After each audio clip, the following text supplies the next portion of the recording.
Hello and welcome to the BNB show. My name is Brandon Kane. My cohort here to the left, that's Seahawks Brendan Nelson. And we are kicking off. We did it a couple days ago. We're going to continue, keep rolling along our real deep dive into this draft, going position by position, looking at these guys, who's the Hawk fits, who we really like, where we see these guys going. I love this time of year. Brendan, how you doing?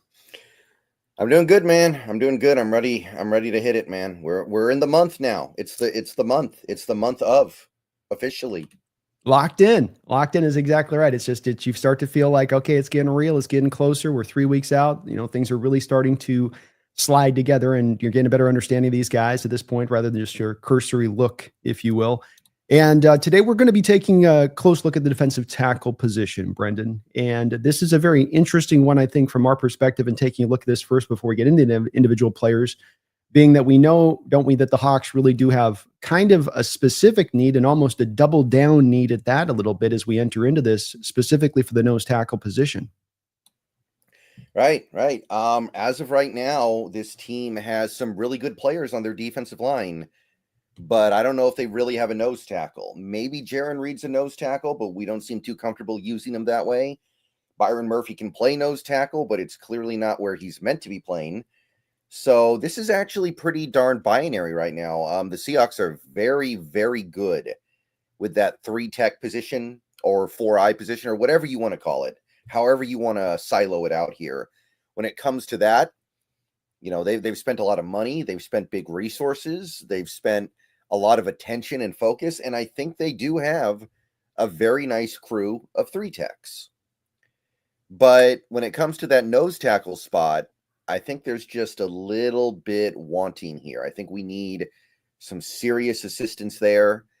And look, in the modern NFL, they often say nose tackle has become a deprioritized position. I don't know if that's really going to be all that true going forward. I feel like the running game is making a little bit of a comeback here, and nose tackle might be more important now than it's been in a little while. So don't discount the position just because of recent precedents.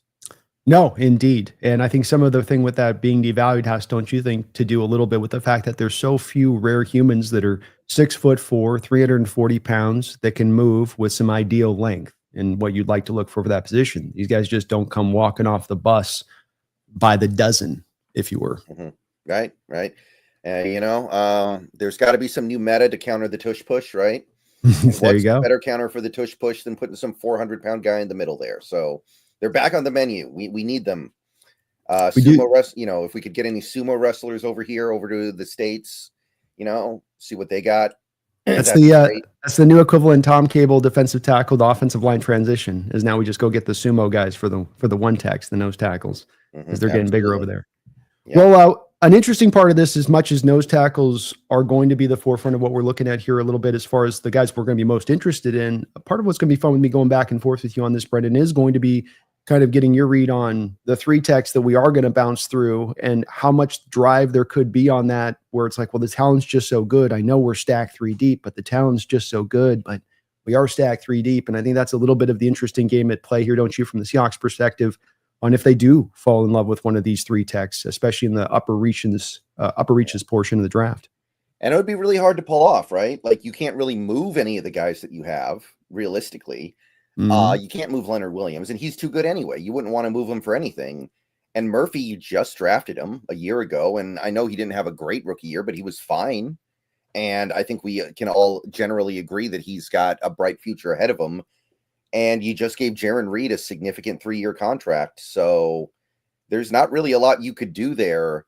Now, I guess that there is that thing we talk about sometimes where we go, what if you move Jaron Reed to nose tackle, which I think would be a pretty cool idea. I think you've kind of expressed interest in trying to do that. Is this team willing to do that? That's a little bit harder to answer. So we thought we were going to see it 2 years ago, and it hasn't really come to fruition. He's giving very much a smattering of snaps the past 2 years since coming back to the team. And that was really what we thought was going to be the forefront of what he was doing coming back to. He's been a good player, so it's not been bad in that role. Oh, yeah. But, yeah. Well, we're going to get into this, folks, today. We're going to drop right on into this look of things. And we're doing this a little bit different than we've done in years past. In years past, we've gone end to end and from first round all the way to seventh round. And what we'd rather kind of try to do here is stay to more of our top 4 rounds of guys, because there's enough defensive tackles to pick through there. And just frankly, on some of the guys you're looking at this year, especially into the sort of the 5th round range of things, I think these guys are just kind of also rans in a lot of ways. Is one of the reasons this draft is looked at as being a little bit weaker, but we just kind of want to also, folks, give more of a concentration onto the prime guys and discuss them a little bit more. So with that said, Brendan, let's get into the first guy off the board, which for me is one of my rare blue chip players in this draft. I've got 6 blue chip grades. I haven't asked you how many you've handed out. I'd like to know. But I know you don't really maybe do that as much, but in just general terms, if you could. But Mason Graham, the Michigan kid, the defensive tackle, part 1 tech, part 3 tech, all football player. What do you think about Mason Graham? And before that, how many blue chips do you have right now in this draft? Difference maker, all pro level type guys. I might go like 7, I think. I haven't done everything yet, so don't hold me to that quite yet. Right? Is Mason one of those guys? Honestly, I don't think so. I do think that he's a top 10 player in this draft. I do. But my thing is, as I was looking at Mason Graham, there's some stuff about him that is very clearly really great. He's very quick out of his stance. His read and react skills are very good. High motor. No one questions his effort. Pretty good at holding his ground. He understands leverage. He is a little bit of a taller guy, but he knows how to get low, which is a rare skill with these guys. I've noticed a lot of these linemen, they don't know how to get low. Mm-hmm. And that NFL reality hits them like a sack of bricks because they're so used to being able to get away with that in college. Can't get away with that in the pros. So there is definitely stuff to like about him. And I can understand why he does get a blue chip grade from so many places. But he does have the short arms. His arms are actually 32 inches flat, which is very short. That's that couldn't help but disappoint me a little bit. I don't think he's great at holding his ground against double teams, so I don't know how great of a nose tackle he's going to be. I also don't think that he's going to be a great pass rusher in the NFL. I think he'll be kind of a grinded out pass rusher. I don't think he has a bunch of moves. I don't see him being, some elite interior rusher, at least not immediately. And there is something to be said for the stacked defensive line you got to play on college. You got Ken Grant on one side. You got Josiah Stewart on the other. Yeah, Stewart on the other side. You've had other great players on that defensive line as well. So I think he's going to be really good, and I think he has a really high floor. I'm just not sure if I see him becoming that all-world player that some people seem to think he's going to be. Like, I think to myself, is he going to be able to rush the passer at a Aaron Donald or Fletcher Cox type clip? And I feel like the answer is no. And then I'm like, okay, is he going to stuff the run like a Christian Wilkins? And I still feel like the answer is probably no. So I'm like, okay, he's going to be really good in all areas. I don't know if I see the greatness. I got to be honest. I think that's fair. I think it's fair to, he has got a lot of all around good stuff. There's not a real major deficiency to his game. Is there also a part of his game that's really, stands out in that dominant way? I think the dominant side for me is that he's just an ass kicker for the position. This is a guy that's going to spend most of his time at 3 tech. You're right. You're probably not going to do as much nose tackle stuff with him at the next level. I think he can give you some smattering of snaps in that way. But he is a guy that you put him one-on-one against a left guard as a 3 tech to me, and he's going to kick that guy's butt, especially when it comes to the run game. You're not going to move him at that point. He is very instinctive. He can knife into the backfield in that way as well. He keeps him off guard with the power to how he uses his agility. Very smart player in addition to this, high motor. He reminds me a lot to me of I don't know, this might be too old of a reference on this one, but Justin Smith. It's a little bit of a different player for a different position with the San Francisco Niners. Oh, that was the Niner guy who was always like grabbing people, and Tom Coughlin like pointed out that he's always like holding offensive linemen, and Harbaugh got mad. That guy? I remember that guy. Yeah. Yeah. He was a great player. And an absolute guy that just, you didn't want to block. If you were in there for a whole day and you were going to have to deal with him, whether he was dominating or out there creating a ton of pressures, or just, he was a problem on that defensive line for the Niners. And it was, I see the same thing with him, because I think your points are valid, and wondering a little bit about where he goes upside wise as far as really reaching that supreme upside, or whether or not it's just extra good upside, but it really is such a high floor to me on this one. I mean, it is, to me, as high up as you get as any defensive tackle in this draft to me, as far as the floor goes. And that floor to me is legitimate in what he's going to bring. Is it going to be dominant? Is it going to be upper end? I don't know, but I do think you're going to get a good all around player that, nobody on that offensive line is going to want to deal with. And you can move him around a little bit too. I think he can do occasionally some edge stuff early down, 5-tech type stuff if you need him to do that type of thing too as well, and really hammer the edge. So I love this guy. I do have him as a blue chip guy. I just think you turn on the tape. The short arms are worrisome too as well, but you don't really see him having the short arms get exposed on tape. Yeah, they are an inch shorter than you maybe like, but it's not as bad to me as what you see from him as far as like it being a real problematic part of his deal. Partly because, like you said, he does a good job with the leverage side, getting up under the pads off the ball. Yeah. I do think he's a top 10 player in this draft. I'm not sure I'm top 5 though, like a lot of people have him. I do have a blue chip grade. Do I have him as top 5? It's probably top 6, 7th is about right. About the right, feels the right range for him, for me too. So we're probably pretty close on this, all things being equal. And I wouldn't rarely give the blue chip grade out to a guy where it's not the taking into account the ceiling, where it's more taking into account the floor. It's just, to me, the unusual part is the floor is just so high up. It's really, really rare to usually see it at that mark. Yeah, I will say I would be very, very surprised if he was a bust. I almost feel like it can't happen. Yeah. Unless he gets hurt. Agreed. Yeah, I would totally go with that. Well, let's keep it moving here, because we do know that, I don't think Mason Graham's got much of a chance to fall to Seattle. I guess you also answer the question as well, as if he's at like 8 or 9, because you may not have the blue chip grade, though you see him as a top 10 guy. Also not a position we need right now, so this is also part of it, but you wouldn't be looking to really trade up or target him either as a trade up option. No, I can't imagine doing that now. And I think the lowest he gets would be that Niners pick. I think they pick at 11, if I remember. No way he gets past the Niners. I think that's my Niners fan friend is kind of like locking onto him as his pipe dream pick. I could see it. They let go of Malik, and I think they let go of Collins, and they let go of Hargrave this offseason, and they've not done a good job of really establishing themselves with other guys around there. So definitely a need for that team right now as it stands too. I could see that being where he goes. Yeah, sure. You can't have triple teams thrown at Bosa all year. No, you can't. You'd hope not. Well, we get to the next guy who I think is definitely going to be on the Hawks' radar, on my radar. Very close with this guy, too, to giving him almost a blue chip grade. Couldn't quite get there on it, but got very close on this one, Brendan. And this is a guy that is a fan favorite from many out there, and a guy that I loved his tape the second I turned it on. This is the best nose tackle in the entire draft, and probably by far to me. Some other guys got some potential, but this guy's right closer to where that potential's at. Kenneth Grant, where have you finally landed as a conclusion on him? This one just kind of slots in more perfectly than any other prospect I think the Seahawks could get. Like, this one just makes sense. It's a smooth fit. It fills a need. It turns that defensive line into an all-time strength to me. Like there are better players in this draft, and there are players that I would rather the Seahawks get than Ken Grant. But if we're being realistic about it, I think this is like the perfect fit. Just somehow, I see this one coming together more than any other player that we could select. Ken Grant, another Michigan guy, so hell of a 1-2 punch on that Michigan team these last couple of years. Yeah, he is the best nose tackle in this draft, and it's a good nose tackle draft, by the way. Much better than previous years, I think.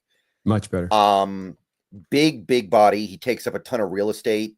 He's just like wide. He's long. Hard to get around him. He's just a massive space eater in there.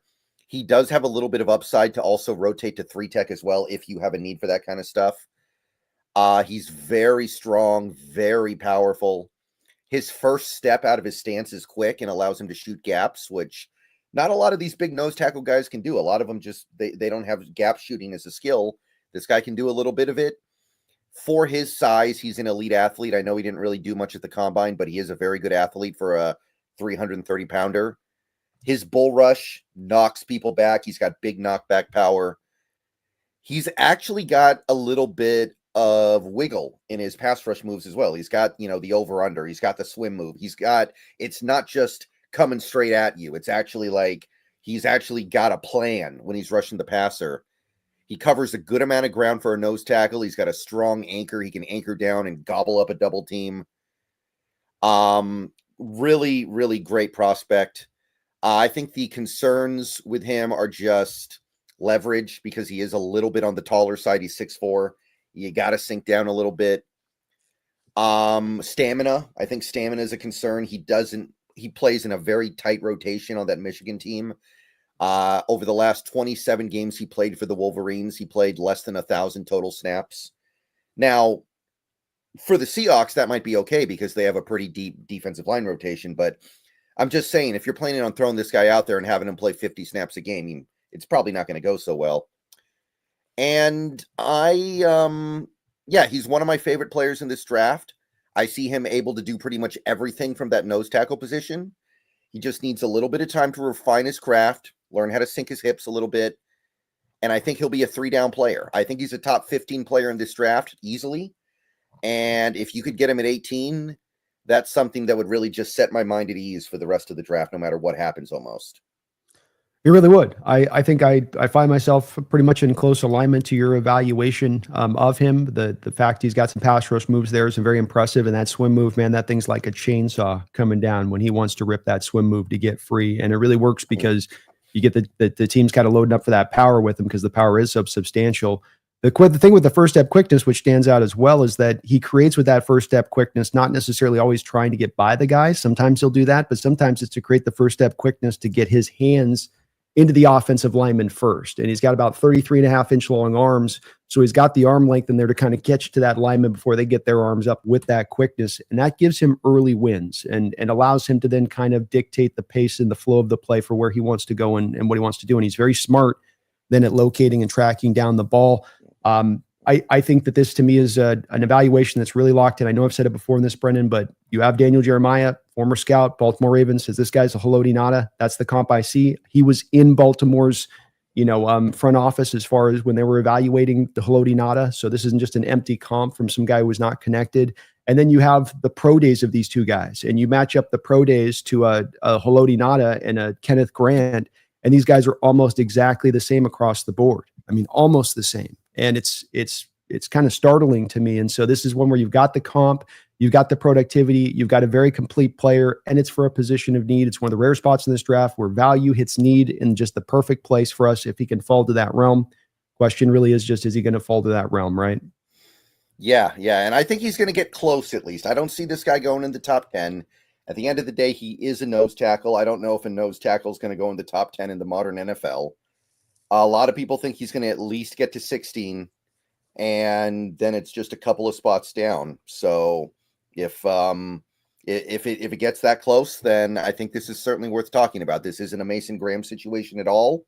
Grant could absolutely be there at 18, and unless something crazy happens, like Membo is there somehow, or I don't know, maybe Kelvin Banks, maybe Tet McMillan. Although you saw the Tet McMillan stuff, by the way, just to. Yeah. I mean, I think like there's some things I'm getting from other prospects on this too. Like the interview was from like his freshman year, okay. So like what we're having right now, and it's happening with a few prospects. I'm seeing this happen where it's that whole, teams are running spy game stuff right now where stuff gets leaked out from here, stuff gets leaked out from there because people are trying to get guys to drop and flow a little bit.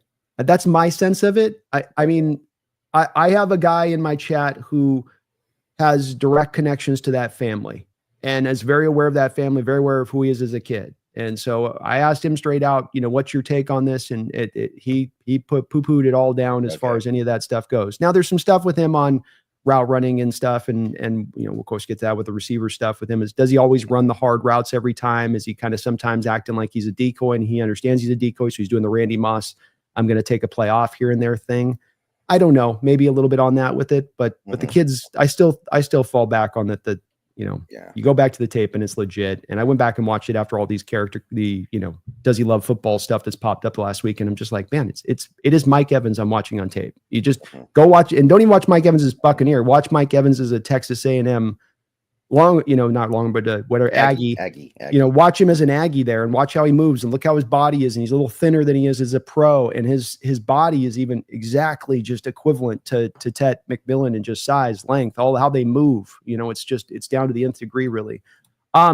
With Grant, really love, again, just the fact this guy does swallow up those double teams. Like you said, gobbles it up, I think is the word that you used. And you have to double team this guy. If you give him a single block, he's going to annihilate the single block. You cannot, especially if you try to test him with a center, he's going to whoop that guy's butt 10 ways from Sunday. You're okay. Let's say Mabo's off the board. Campbell's off the board. You're looking at him at 12. Mm-hmm.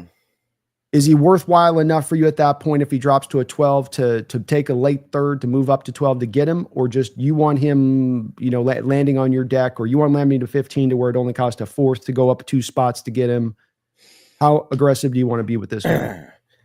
I'm letting it get down to about 14 or 15 before I trade up. I don't think I'm going at 12 for him. I wouldn't be against it, but I don't think I'm chasing it at that point.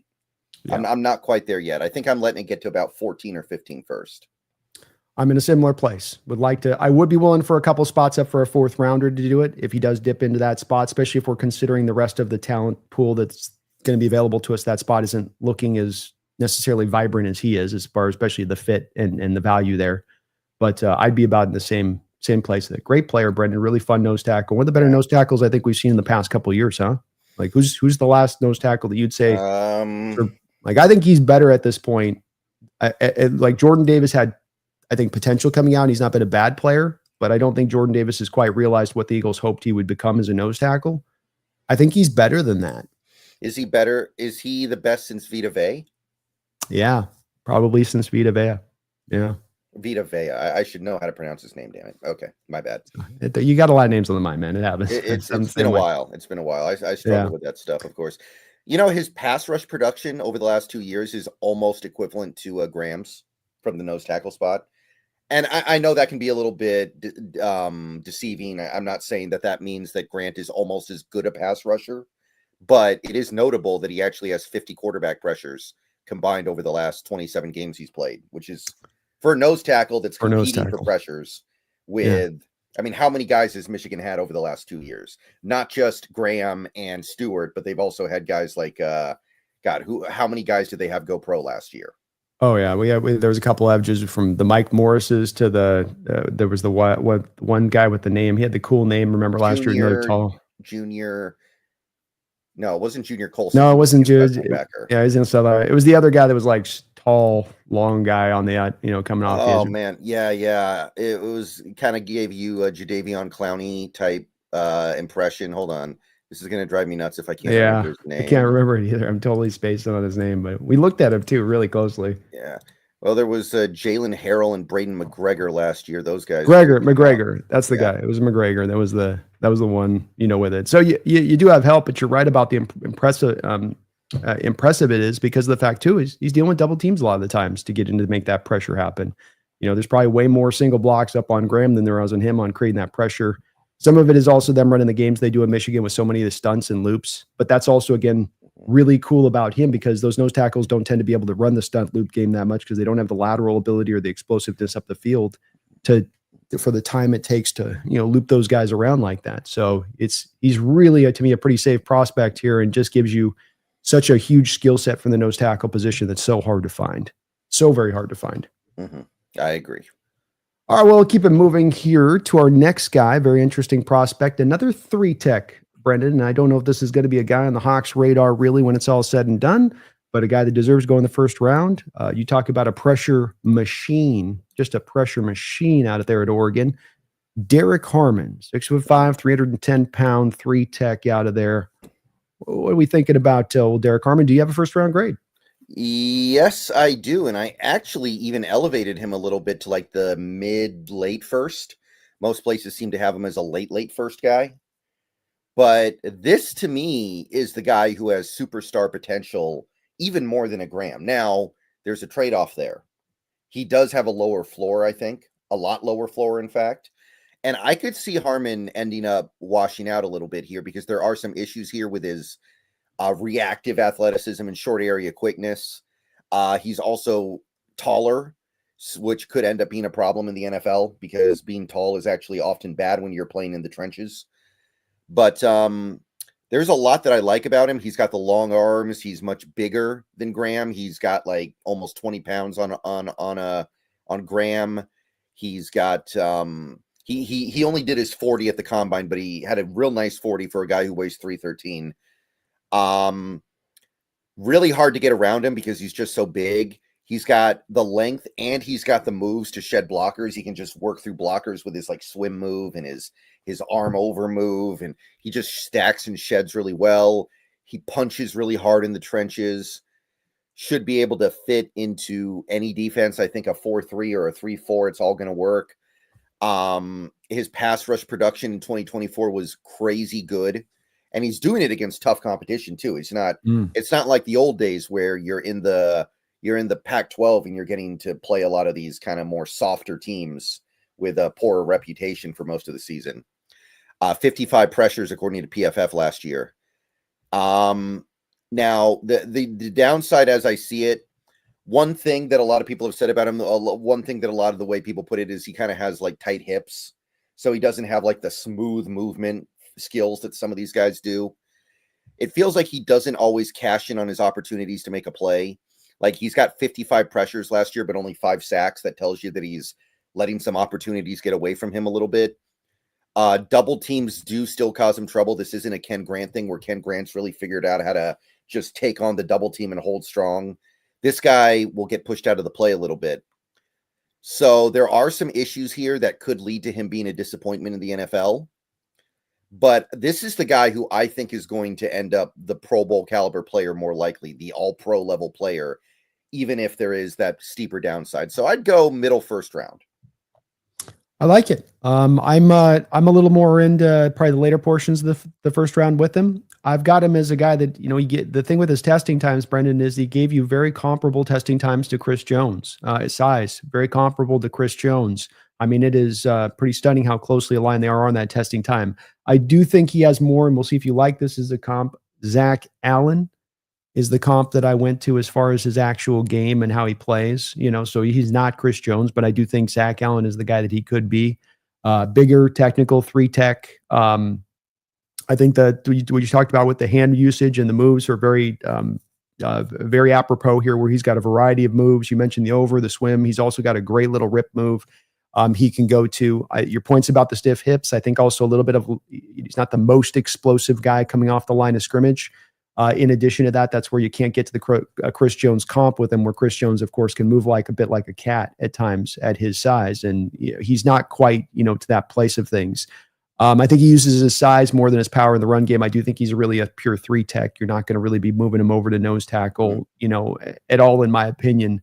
But I think that you're right about this guy having a lot of potential too. And that when you have a guy that creates that kind of pressure like he does to that higher rate, I don't know if there's another 3-tech we'll look at in this draft who created as much pressure as he did last year. That's substantial. It's no small little thing to me overlook on that side of it. And he just knows how to get off blocks, man. He just knows how to get around him and get off of them and slide through them. And a real fun player to watch in that way. He's got a lot in his bag.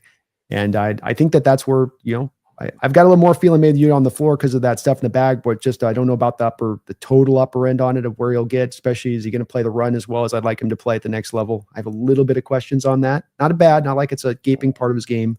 Do you feel as solidly that he's going to be able to hold up as a run defender? I think he'll be okay. Maybe it'll be, to my understanding, I don't watch every Eagles game, is that Jalen Carter doesn't really stack up that well against the run. But they work to mitigate that. It could be a situation like that where it's nothing that you can't handle. Yeah, no, it's absolutely what they do with the Eagles. They're still protecting Carter out there against the run at times. So it's 100%. So you got a mid first. I'm kind of a little bit later first, but we both will probably acknowledge not really on the Seahawks radar when it's all said and done here with Grant or Harmon.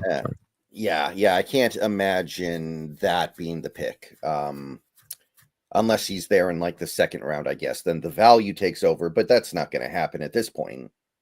No, he's going, if anything, his star's rising, not dipping, especially with I think people are just he's not Chris Jones, but I think that testing numbers of Chris Jones too just kind of solidifies it with the pressures where it's like somebody will if anything, just at the very least trick themselves into thinking that's what they might be getting, even though I don't think that's what you're getting with him. Right. 12 for life. Thank you for becoming a member of the channel. 12 for life. I appreciate you doing that. Folks, we're doing every 2 weeks call-in show for members of the channel right now. So keep an eye out on your community post if you are a member. God's Gang, thank you for the $2 donation. He's got a great question. Who would you take if you've got the choice between McMillan or Kenneth Grant, Brendan?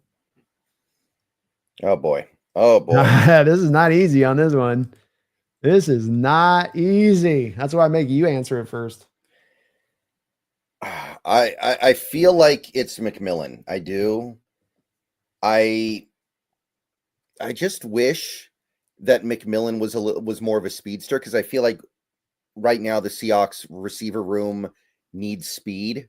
You know, we've got a lot of kind of bigger, slower guys at the moment. Like JSN's not very fast. Obviously, Bobo's one of the slowest receivers in football. MVS is our only really speed threat. So I wish McMillan was like one of the speedster guys rather than a big target, but he's still going to be so good. Well, and if he ran a 4.4, he's going top 5, right? That's the other part of that, is that he ain't landed yet at that rate if he's going to run that fast, you know? Yeah. I think the answer is McMillan, though. Yeah, God's Gang, I think I've got to go for McMillan too. I think that ultimately I have them both as being right on the line of being blue chip players. They're right on that edge for me. But then, so if that's the case, then they're very basically aligned right at each other's point. So then to me, Brendan, I think that the differentiation has to come from positional value, doesn't it? I mean, that becomes that becomes kind of the one that pushes it over. What's more value, a nose tackle in a defense or a number 1 wide receiver on the outside? Yeah, especially for this team right now. Like, I know we need a nose tackle, but also at the same time, receivers just more important, more valuable. They're on the field more. Often nose tackles get taken off the field on passing downs. Well, like you said to him with him, and that they rotated a lot with that Michigan defense, and it's right. And the thing with being nose tackles at that size at 340 is that, you know, when you play really hard like Grant does, even if you're in really good shape, it's hard to play a lot of snaps. You're carrying a lot of weight on that body. You get gassed out really quickly the more weight you're carrying on the body. And so, again, difference between the snap counts and how many you're going to have one guy on the field versus the other guy on top of impact. So it's close for me, God's Gang, but I would go with McMillan because of those reasons. Mm-hmm. Yeah. Thank you, man. Appreciate the donation. Great question. All right. We're going to get to one of my least favorite players as we start to slide for me into the second round, Brendan. And this is one of what I would call my begrudging grades. I've given him this grade, but I'm going to need you to sell me on this guy. I need you to be one of the hype machine folks out there that are trying to tell me online that this guy's Jalen Carter 2.0. Walter Nolen, 3-tech out of Ole Miss. What do you see with this guy? Well, I definitely don't think he's Jalen Carter, so you don't got to worry about that. I don't know where that comes from. I hadn't heard that one yet. He's if anything kind of like one of these slightly undersized 3-techs, right? Mm-hmm. I've got him as a bigger, slightly less explosive Kalijah Cansey. Mm-hmm.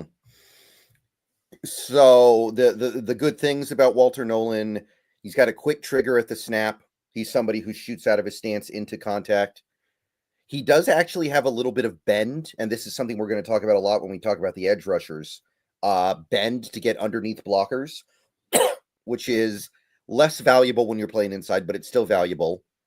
He does have a little bit of upside to be able to do one-tech stuff because he did do a lot of eating up double teams in college, although I don't know how well that's going to translate. He uses his hands well, high effort, and he's pretty good at shooting gaps. Last year, he averaged more than 1 tackle for loss a game, so he's got some gap shooting upside. My issues are, I don't know if the nose tackle stuff is going to translate because he is kind of small and he's got short arms, so I don't think you can really look at him like that. He doesn't really have a lot in his bag as a pass rusher. It tends to be more straightforward stuff. It tends to be just like coming right at you. He doesn't have moves. He doesn't have like tricks that he can bust out. So there's definitely limited value there. So I didn't really fall in love with him either. I do think he's going to be good. I do think he's going to be valuable. I don't really see superstar potential here. I think he's just going to be another good player. I went with like back end of the first round. I think that's about where I would put him. Yeah, punishing 3-tech, first step quickness, bolt off the line of scrimmage, violent hands. Sometimes, like you said, can get a little bit of the being able to handle the double teams. He's a real hunter as a pass rusher, used lurking and sifting through the pass protection to just look and find a crack at daylight when he can. Over 130 snaps off the edge this year, which is not going to be his role as a pro, but does explain a little bit maybe some of the lack of production that you see at times from him. I didn't see much with him as far as, like you said, the hand usage past the rip move. That was the only thing that it seemed like he could really go and call upon. I really felt like his engine runs it runs hot and then it runs very cold, ice cold. And that's really the big centralized point that bothered me in watching him, is that you get the one flashy snap, which is where I think the Carter stuff comes from people, Brendan, where they see the flashy snap and he throws some guy aside and goes over here, one of those TFLs that you talk about. But then you've got 6 plays where he's not a complete non-factor, where you can feel he's not going at 100% of the energy level and effort. I feel like some of drafting this player is going to be that you've got confidence in your ability to turn the switch on all the time rather than just kind of some of the time. I think as well, he got the benefit, and there's some 3-techs in this draft that get the benefit of this in the defensive schemes that they're with, where the team didn't really trust them as much into 2-gap situations. So what they told him to do is just get your happy ass upfield. Just go attack upfield. But when you just do always that as a 3-tech and you're always getting upfield, you run up out of the gap. And then if the run play is coming back through where you just vacated, you've left a hole there without getting pushed out of the hole. And the guard can then just route you. It's that move where they shoot the gap and then the guard just routes them through the back of the backfield. But then there's the hole right there for them for the running back to right where you want it to go. And because he's always one gapping and always getting up the field there, it's out of control and he takes himself out of the gap at times. And I just wonder if they told him to do that at Ole Miss as much as anything, because we know you're not as good on the 2 gapping stuff. We know that's not necessarily as centralized a part of your game. And just a part that I wonder about, because you're going to have to ask him in this defense, especially, we want our linemen up front to 2 gap more than we want single gapping. We'll do a little bit of that, but it's mainly you're trying to control and let the linebackers go make plays behind you. So definitely a guy that I know it's a 3-tech anyway, but I really had a hard time seeing the fit. I thought that he would just rot when he went up against double teams. It's just basically he's doing nothing at that point in the tape when I watched him. But a guy that I can't get as much in on. I meant the comp to Elijah Cansey, but he's not as explosive as Cansey. He's not as refined with his hands as Cansey, or understands leverage as Cansey. Cansey, like 6 foot, so he won those leverage battles all the time. This is one of those guys to me gets a little high at times too. I go 2nd round, Brendan, but I do at times feel like there's part of me that wants to dip him lower because I don't trust that engine's going to turn on hot when he becomes a pro. Yeah, I didn't really notice the effort stuff as much, but I do agree with most of your other points. Like, I do think he did okay against double teams in college, but I don't think he's going to be able to pull that off in the NFL. He's too small and he's got short arms, and I don't think he's got enough gas to really hold up there. You're right. And there just isn't enough. Like you're an undersized 3-tech and you don't really have a diverse rush package. Like that's tough. That's tough to make work. You can get away with it as a nose tackle, right? Because you can just be big and powerful and just hold up against double teams. You're fine. But 3-tech, you kind of got to have some of that in your bag. Yes, absolutely. All right, we'll keep it moving here with my other, and I only have 2 second-round guys for me, Brendan, for the defensive tackle position, and that's going to be one of the more talented guys, kind of cut from the sort of the Shamar Stewart cloth of freakishness coming from the inside of the 3-tech position, but maybe a little bit raw. Darius Alexander, the kid out of Toledo. Mm-hmm. Yeah, very, very interesting one here. He's going to be 25 when the season starts, so it's pretty rare that you see a prospect that is expected to be a top 50 guy, and this guy is top 50 on every major big board that I found, who's 25, unless he's like a quarterback that's just, a Peyton Manning type. So this is atypical. This is definitely atypical, but he's got 300 plus pounds. He's got the 34-inch arms. He tested quite well, explosive, quick, fast. Pretty good production over the last couple of years at Toledo. He's got like 83 combined pressures over the last 2 seasons. On Toledo, by the way, he's not playing on Alabama with 8 other All-Pros around him or anything like that. The thing that stands out to me would just be the fact that I think he's going to be good against the run and the pass. I think he's going to be able to provide value on both sides of it. He's got a good stack and shed game. He can stack and shed blockers, work through the thicket to get to the ball. He's quick off the snap as well. He just rockets into contact. good lateral agility, able to actually keep moving side to side. And he really knows how to use his long arms to win engagements down in the trenches. So there's a lot to like here. I do think he loses leverage too much. I think occasionally he can be a little bit. This is the guy that I kind of felt like was occasionally just a little bit sleepy out there, maybe a little. And the fact that he is less likely to improve in some of these areas because he's already almost 25 is a knock against him. I think that's legitimate. If this guy was 21 and we were talking about him, I think he'd be a top 15, maybe 20 pick or something. Doesn't really have an advanced pass rush bag yet, in my estimation. It's not terrible or anything, but it's not great. So again, these are just things that I wish we were talking about with a 21-year-old instead of a guy who's about to be 25. But I think his length and his lateral agility and his overall shedding skills are still going to provide value for any defensive line. So I'd say middle second round. I think middle second round hits about right for me. Yeah, I see very much some of the same stuff. I mean, he's a raw freak show, which if you're getting a guy that's 25, that's not something that you would like to say about him. But the freakishness also is that I would say, taking age out of it, he's got as much natural gifts as anybody in this draft with that upside. Now, the bust factor that's there is maybe a little bit true as well, and that is as much on the equivalent side of it. I found that he just threw guards around out there. When he decides he's going to overpower you and he says, okay, I'm going to do this, he's going to do it. He's going to control you and throw you around. To me, he carries 310 pounds like a guy that's 285 pounds. Hit 20 miles per hour on a pick six, 67-yard interception return this year, kind of Leonard Williams-esque on that interception return. So I just feel like he bends guards unnaturally, almost like a folding chair, Brendan. It's really stood out in looking at him on the tape, and he's just got gifts that you just can't teach. Those 34-inch long arms and knowing how to use them, the quickness and the speed that he brings into it. I could see him in certain ways. I don't think Seattle would draft him like this, but I sort of daydreamed a little bit about the thought of, like, you put this guy as like a power edge, what he could do for you. Like, good luck moving that from a tackle position at that point. But obviously, probably not on the Seahawks radar here, as he's going to be best in as a 3-tech, 4th highest rated defensive tackle by PFF last year too, Brendan. So, hit the markers with a 90.1 on that as well. So he kind of does enough, I think, checking the boxes on that to where he'll sell somebody on him. But I do see the same thing. Mid-first round pick. The age is going to ding him a bit on this one, despite the real natural beastly talent. Mid-first or mid-second? Mid-second. Sorry. Okay. I meant mid-second if I said mid-first. I was a little confused there for a second. No. Can't go that high on him. All right, we'll keep it moving here. Let's move it on to another guy that's another interesting player in this draft. We've got some guys in this draft, Brendan, that'll have in what I would call 1-tech size, like a Mason Graham or whatever, but you actually see them over at 3-tech, and this is one of those guys for me a little bit who spends more of his time there. Tyleik Williams, yes, the Ohio State defensive tackle. Right. So this guy's a little bit tricky. A lot of people talk about him as a nose tackle, and maybe that's where things end up in the NFL, but he does have very short arms, and I think that limited his utility in that regard. So Tyleik, he's big. He's got that 334-pound frame.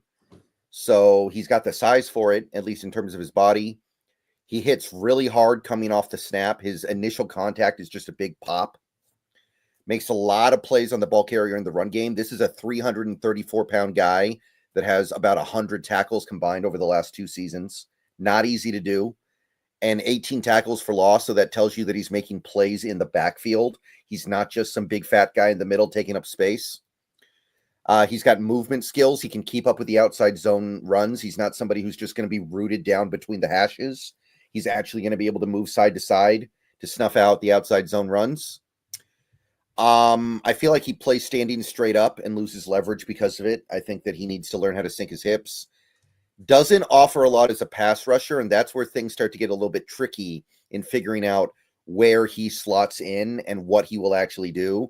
Like, he's played a ton of football over the last 2 years for Ohio State, and he's got 42 PFF pressures. And Ohio State's making the playoff, understand that. So he's playing extra games. So Tyleik Williams not offering a lot as a pass rusher. And I don't know if he's long enough or strong enough to actually be a nose tackle. So it's actually a little bit frustrating. He's like a run stuffing 3-tech at the end of the day, right? He's a run stuffer.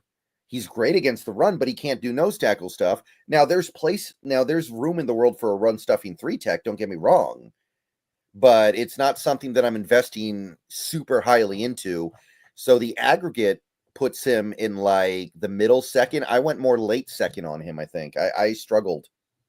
I got him all the way in the third for me, Brendan. And there's part of me that wants to dip him down to late third, to be honest with you. Your assessment of him is exactly where I'm at with him. I mean, there's no doubting what he can do as a 3-tech and that he's strong as an ox, and he's going to be bigger than any left guard he's going against. And so he's just going to, in a lot of ways, crush him in the run game and be instinctive and find the ball and get to the ball and make tackles. Like as a run defender 3-tech, there's no doubting he's got the full skill set to provide there. But when it comes to him as a pass rusher, like you said, he's got no plan of attack, no pass rush moves. He's just kind of launching his body into the offensive lineman and hoping kind of good things can happen. And eventually he can find himself a quarterback around him. And so you go, okay, where's the value on this kind of guy? I mean, where it's a good skill to have. Also kind of weird, isn't it, Brendan, when you watch Ty Hamilton to the side of him, a guy we're not going to talk about because more of a 7th round guy in this draft, 6'3", 299, 31 1/4 inch arms. They put Ty Hamilton at the nose, and then they got Tyleik at the 3-tech. And you're like, how did what's that? Kind of made you think of like Texas not putting Sweat at nose tackle a couple years ago. It was just ago, right? like, that's exactly what I was thinking, where I'm like, is this some sort of like Texas thing that they're doing here? But the thing with Sweat is you knew he could play nose. You knew he could, but I agree with you on all the questions about him, about being able to play nose or not. I don't know if I can quite see him doing it. I do have kind of a Michael Pierce comp. Michael Pierce is a nose tackle pure, so it's not a great comp from my perspective, in that this guy, all your assessment onto it being a 3-tech is true, I think. And then I don't think he's going to be able to do really nose tackle stuff at the next level at this point. Going back and really diving into the tape, I just felt like coming away, 3-tech run stuffer. So he's kind of off the Hawks' radar to me at that point, unless they believe he can make that transition. Yeah, just kind of frustrating, because there's so many things there that you do like, but what is it for? What is it? It's this close to being a nose tackle to be perfectly fitted, right? It was just if he was in the position playing that as good in the run defense in that spot, then you'd feel so much more warm and fuzzy about it. Yep, I agree. All right, we'll keep it moving here with another 3rd round guy for me, and that's going to be a fun little defensive tackle, TJ Sanders out of South Carolina. South Carolina, Ole Miss defense this year, Brendan, kicking some dudes out into this draft. Yeah. There are a lot of these like undersized, try hard 3-techs in this draft, and I appreciate most of them. They're a lot of fun. They try really hard. They overcome. And they overcompensate by making sure they've got usually that wider skill set than some of these big fatties that just try to get by in their size or length, or just being bullies, basically. Mm-hmm. All right, so TJ Sanders, average arm length, pretty good testing scores overall. The explosiveness is there. Completely forgetting the Banders, by the way, through this whole thing. My bad. Oh, no problem.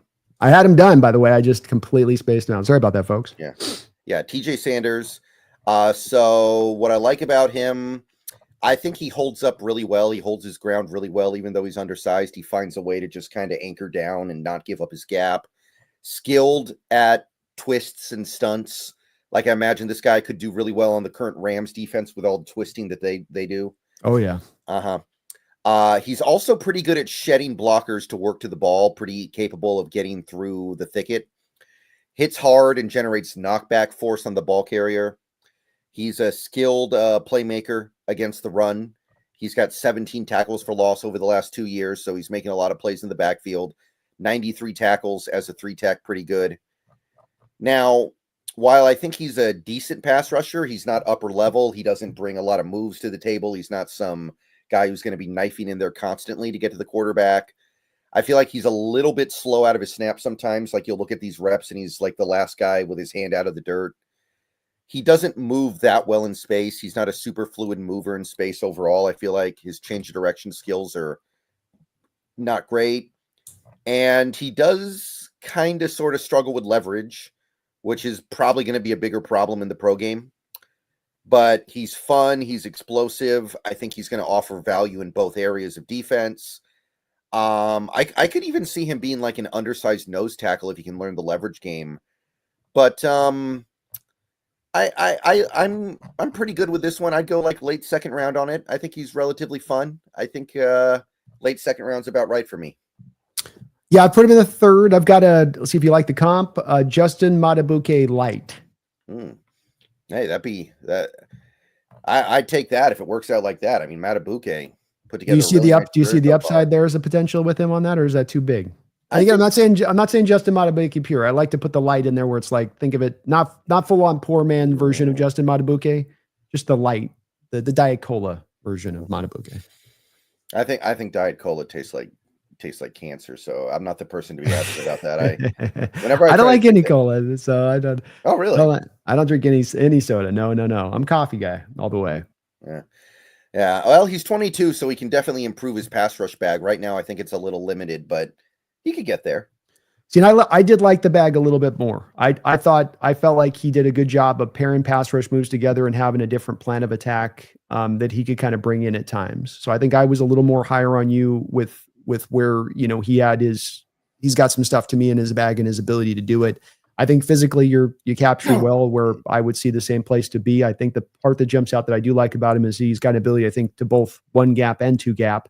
Unlike a Walter Nolen that kind of only shown ability to do one versus the other, he really, to me, shows an ability to do kind of both, even at a little bit of that undersized weight that he, does bring together. But I liked him as a player because I did like, there was really those moves that I thought that I saw a little bit more of where chaining them together. He's got a different pass rush attack kind of playing and play out to what he brings. And so he keeps it changed up for the offensive linemen where they can't just kind of lock in on one thing that you're trying to kind of do or two things you're trying to kind of do. But a guy that is not really going to fit as much the Hawks regardless here. There's just not a fit. He's not, to me, going to be able to get to a nose tackle spot at 290 pounds. And I know Byron can sometimes do that Murphy, but he's not Byron Murphy in that way. Your points about playing a little bit high at 6'4", also true, would kind of eliminate some of that. So I think he's a very solid 3-tech, can be that Justin Madubuike-like guy. He's not going to reach Justin Madubuike heights, but can he be a 6-7 sack a guy a year for you with some decent run defense in his ultimate upside? Yeah, I think he could potentially be that. But I put third round grade on him myself. Okay, that's pretty close to where I am. Yeah, about the same spot. Well, let's go to another guy here, Brendan. That is one of my favored. I mean, just my second favorite nose tackle in this draft, quite frankly. I think another guy you like decently enough too, and that's going to be Jordan Phillips out of Maryland. Yeah. Okay, so let me pull that up. Sorry, I just switched to my nose tackle document here. Let's see. He's like 20, by the way, too. I know you had the age thing that you were unsure of on the deal. He's like 20 years old. Okay, well that does make him more interesting. So, anyway, so a little bit smaller than typical nose tackle, but he's very squat, which is nice, right? He's very short, 6'2", 312 pounds. Very short arms though, like painfully short, 31.5 inches. That's not easy to overcome. So I'm interested to see how he does with that. His testing was a mixed bag, fairly explosive, but change of direction skills. He had a 8.19 3-cone, which is one of the worst I've ever seen. It's pretty slow. Luckily, as a nose tackle, you don't have to do that kind of stuff all that often. So I think we can live with that. Pretty much, let's see here. Positives. Locker room leader at Maryland. He's got a good explosive first step, gives high effort at all times. He's got a good amount of power as well.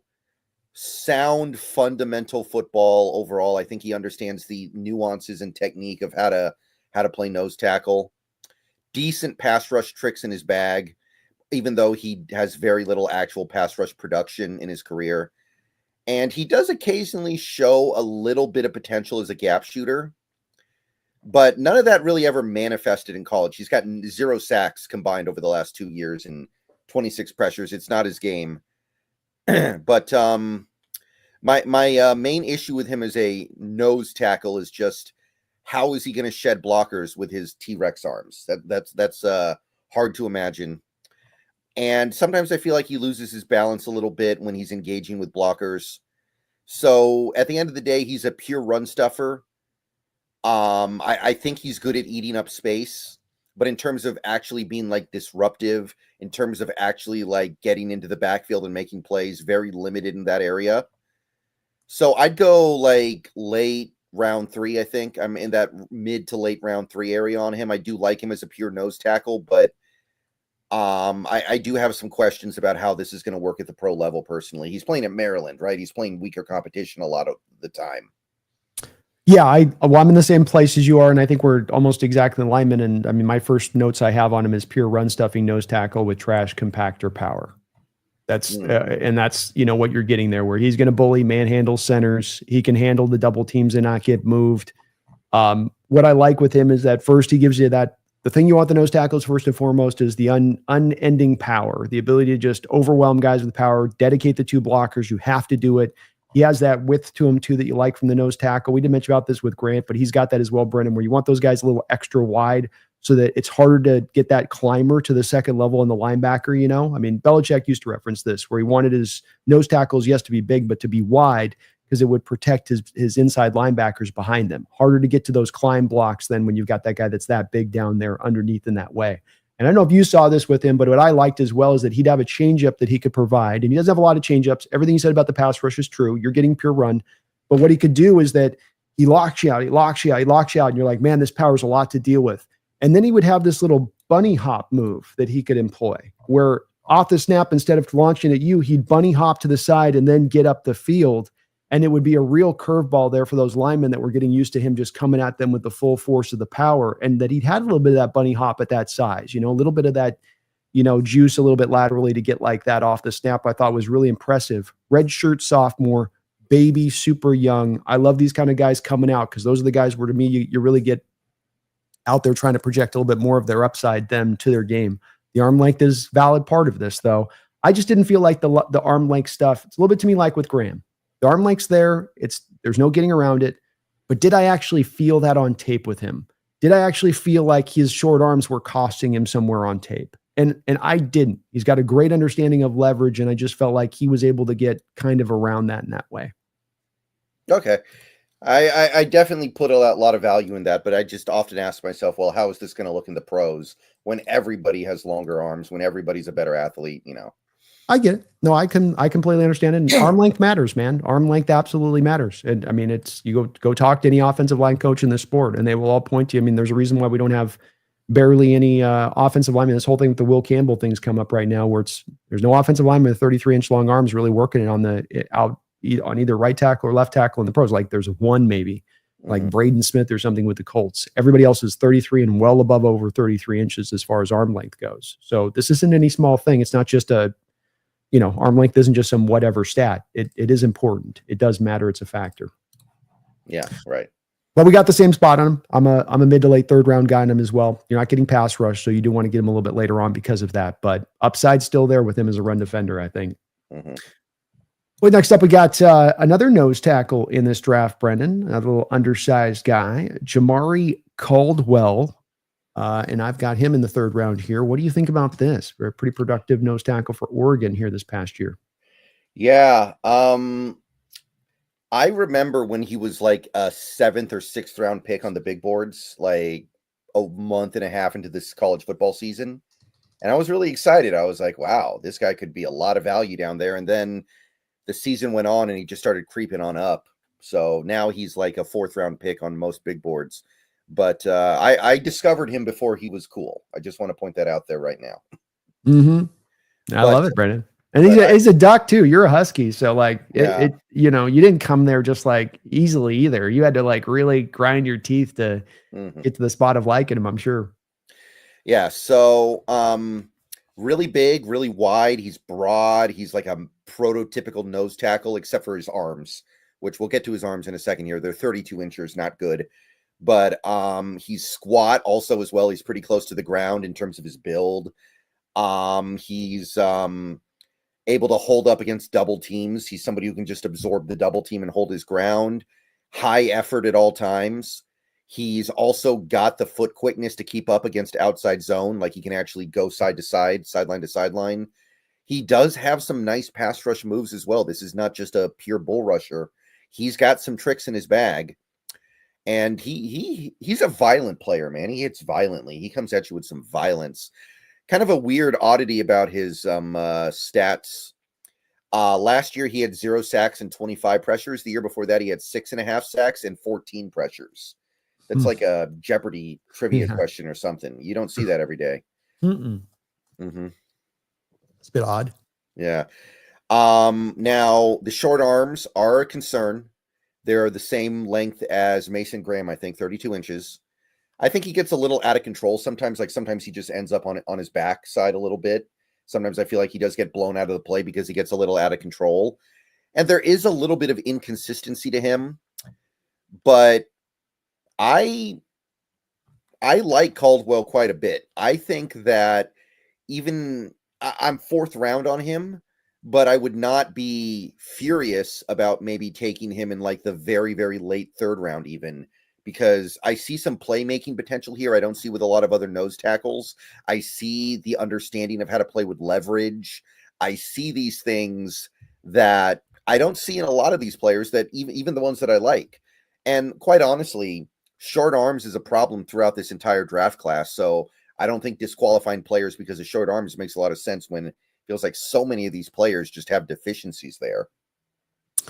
Agreed. Yeah, I don't. It's especially again too if it's not really where it's they're being costed at where you're just seeing them unable to get their hands on guys. They're seeing guys lock them out. They're not able to get off the blocks then because they're getting locked out. They can't get their arms on the offensive lineman. These are the ways that the shorter arms are going to show up for you on tape when you see it. I see the same thing in him with I see some real potential with him as a run stuffer who also then gives you some pass rush. Kind of interesting to see that a guy in Derrick Harmon who's aligned right next to him at the 3 tech goes out there and gets his 50 plus pressures this year. But then when you turn on the tape in pass rushing situations, and Jamaree Caldwell's the guy that's getting the double teams, not Derrick Harmon. And so teams still saw him as a threat, as a pass rusher, not just when he was a run defender to have him there. He can hold up at the point of attack in the double teams. What stood out to me with him too, Brendan, is he doesn't even have to anticipate the double team. He can be locked in on the block with a center. The guard comes kind of like sneaking around the backside there to double him, and he just takes on the block and you don't see him move an inch. And it's very, very impressive. He is, I know we have listed 6'2" here, but he's actually 6'1". Really? And so, yeah, the place I was kind of going to where I was trying to understand with him, because when you get down to that size, when you get down to that shorter arm length, Brendan, you start to go, okay, where are my historical comps here for this guy? Especially if I'm going to consider him up into more of the day 2-ish range, like the 3rd round versus the 4th round, like you just mentioned. And the 2 guys that I was trying to come to was thinking about, and then I had to go off of them and pivot off of them, was DJ Jones and Brandon Mabane. Where I go, wait, does his game remind me of those guys? And I literally went back and looked at those 2 guys' games just to kind of cross-reference it. And I think the difference with him, Brendan, is they were first-step quickness guys with the leverage they provide at 6'1" to get under the pads. He's more of a lateral lateral quickness guy to me and what he does to create his pressure and stuff. So I don't know if I quite saw to where those guys were and what they did and how good of players that they've been in their game to what he is, but I think he's kind of close in that realm.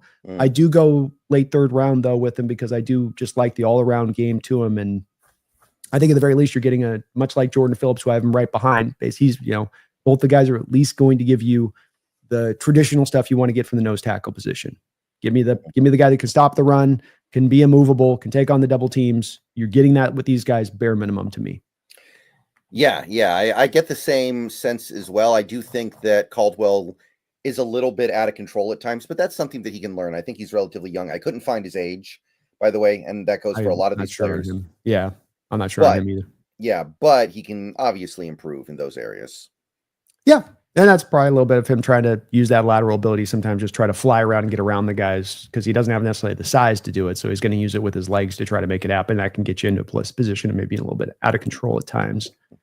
I know I'd sent you originally that I had this guy up a little bit higher, but I've kind of flip-flopped around on this. So I'm going to move this a little bit around to who I had. I know my next guy up originally we had is Joshua Farmer, but I was going back and watching the tape, and I think I've got to put this other guy a little bit ahead of him for my first guy in the 4th round.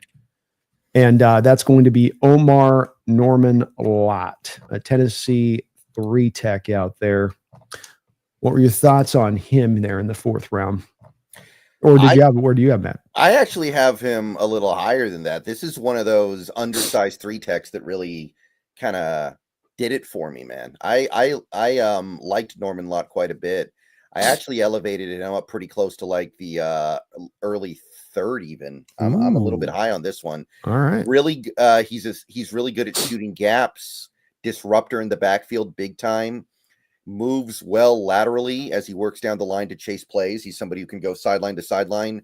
He's got great closing speed is one thing I noticed. Whenever he's like right close to the play, he just has this ability to get this burst of speed to get to the ball. Good block shedder. He's got long arms, especially given that he's undersized. Like we're talking about a 291-pound 3-tech with 33 3/4-inch arms. He's got a strong upper body, even though he's undersized. And he has some genuine pass rush moves. There's a lot that I like about Norman-Lott. Now, obviously at 291, he's not going to be able to hold up in the middle. He doesn't have the size. He's probably got to continue to develop that pass rush game because he is undersized and he's got to find ways to make up for it. Not a bull rusher, probably not going to be able to start on a defense just because of his deficiencies against the run. But even against the run, it's like it's not really a matter of him being bad. He's just going to be inconsistent because he's more of a gap shooter than he is somebody who holds his ground. So he's fun. He's an overachieving 3-tech. I like these guys this year. I think he'll be a pain in the butt for offenses for years to come. I think he's going to be annoying to deal with because he's so good at shooting gaps and working all across the line of scrimmage. So I'd go like early third on him, honestly. Yeah, he's a guy that is a lot of fun to watch. To your point on that, two really cool counter and pass rush moves in his bag. He's really good at catching wrists, doing the move where you catch the guy's wrists underneath the hands of him, you lift him up, and then you're able to kind of control the lineman that way, which is pretty cool about that. He's got another push-pull move he can kind of do. He even occasionally can bring out an outside stepping Euro step, start upfield, and then you outside Euro step it, and then you double hand swipe it off the outside Euro step. It's usually a move you typically see from the edges. But he was able to crank it up and bring that in at times to play. I don't think there's any doubt, Brendan, to your point on this, that he certainly can be effective as a pass rusher, and he can come in and at the very least give you rotational snaps in that way. But rotational is kind of also the key to me when I looked at him as a prospect because he was heavily rotated out through that Tennessee defense. And when you look at his snap counts for some of the other 3-techs in this draft, for a guy that doesn't lean back and you say, well, he was injured a lot, and that's why he doesn't have the overall snaps at the end of the year. They were trying to protect him, I think, when watching the tape there at Tennessee in the run game. I think that when you look at him down by the goal line, for instance, you'd see them rotate him out at the goal line at times. And that's to me a bit of an indicator when you're seeing a guy protected that much, so much by his team at the college level that they don't believe he can do it there. And if he can't do it there, then he ain't going to do it as a pro. I agree with what you say in the fact that, look, he's very smart and instinctual in the run game. And there's times we can get you really into the good spot on things with it. There's no doubt there. But it is a bit more into the heavy hit or miss territory of things with him. And I do have some big time concerns about him being able to hold up in that way where I just think that that's a deficiency potentially of his game as it stands. I did put him as a high 4th round pick, top of the 4th round for me, but that was the main reason why. Yeah, I totally agree with that. I just kind of felt like in this draft, I valued him up there, even though I'm aware of the limitations because, everything's relative, right? You just compare him to what else is out there. Yep. No, it's completely fair, and I don't think we're too far off on him at the end of the day. And again, you're getting at least that floor with as a rotational pass rusher from the 3-tech bare minimum. He should come in and give you some kind of impact in that way from the jump. Right. Next guy up here for me in the 4th round is going to be Joshua Farmer, another Florida State 3-tech. What do we think about him? Oh man, there is some stuff going on with Joshua Farmer that you do not find every day. 35-inch arms. 35-inch arms, that's going to get the scouts' attention alone. Oh yeah. Like I remember reading a story years ago about do you remember Corey Maggette in the NBA? Mm-hmm. Yeah, Corey Maggette, when he was doing his tryouts, his agent had told him, look, whenever things aren't going so well for you, just take your shirt off and walk up by the scouts as much as you can, because he was built so well. He was just like, dude, just take off your shirt, show them how built you are, and nothing else is going to matter. That's what I feel like with this guy in his arms. When he's doing his pro day, if things aren't going so well, just make sure they see how long your arms are. Put them out there, stretch them out, and everything else will just take care of itself. So that is kind of the tale with him.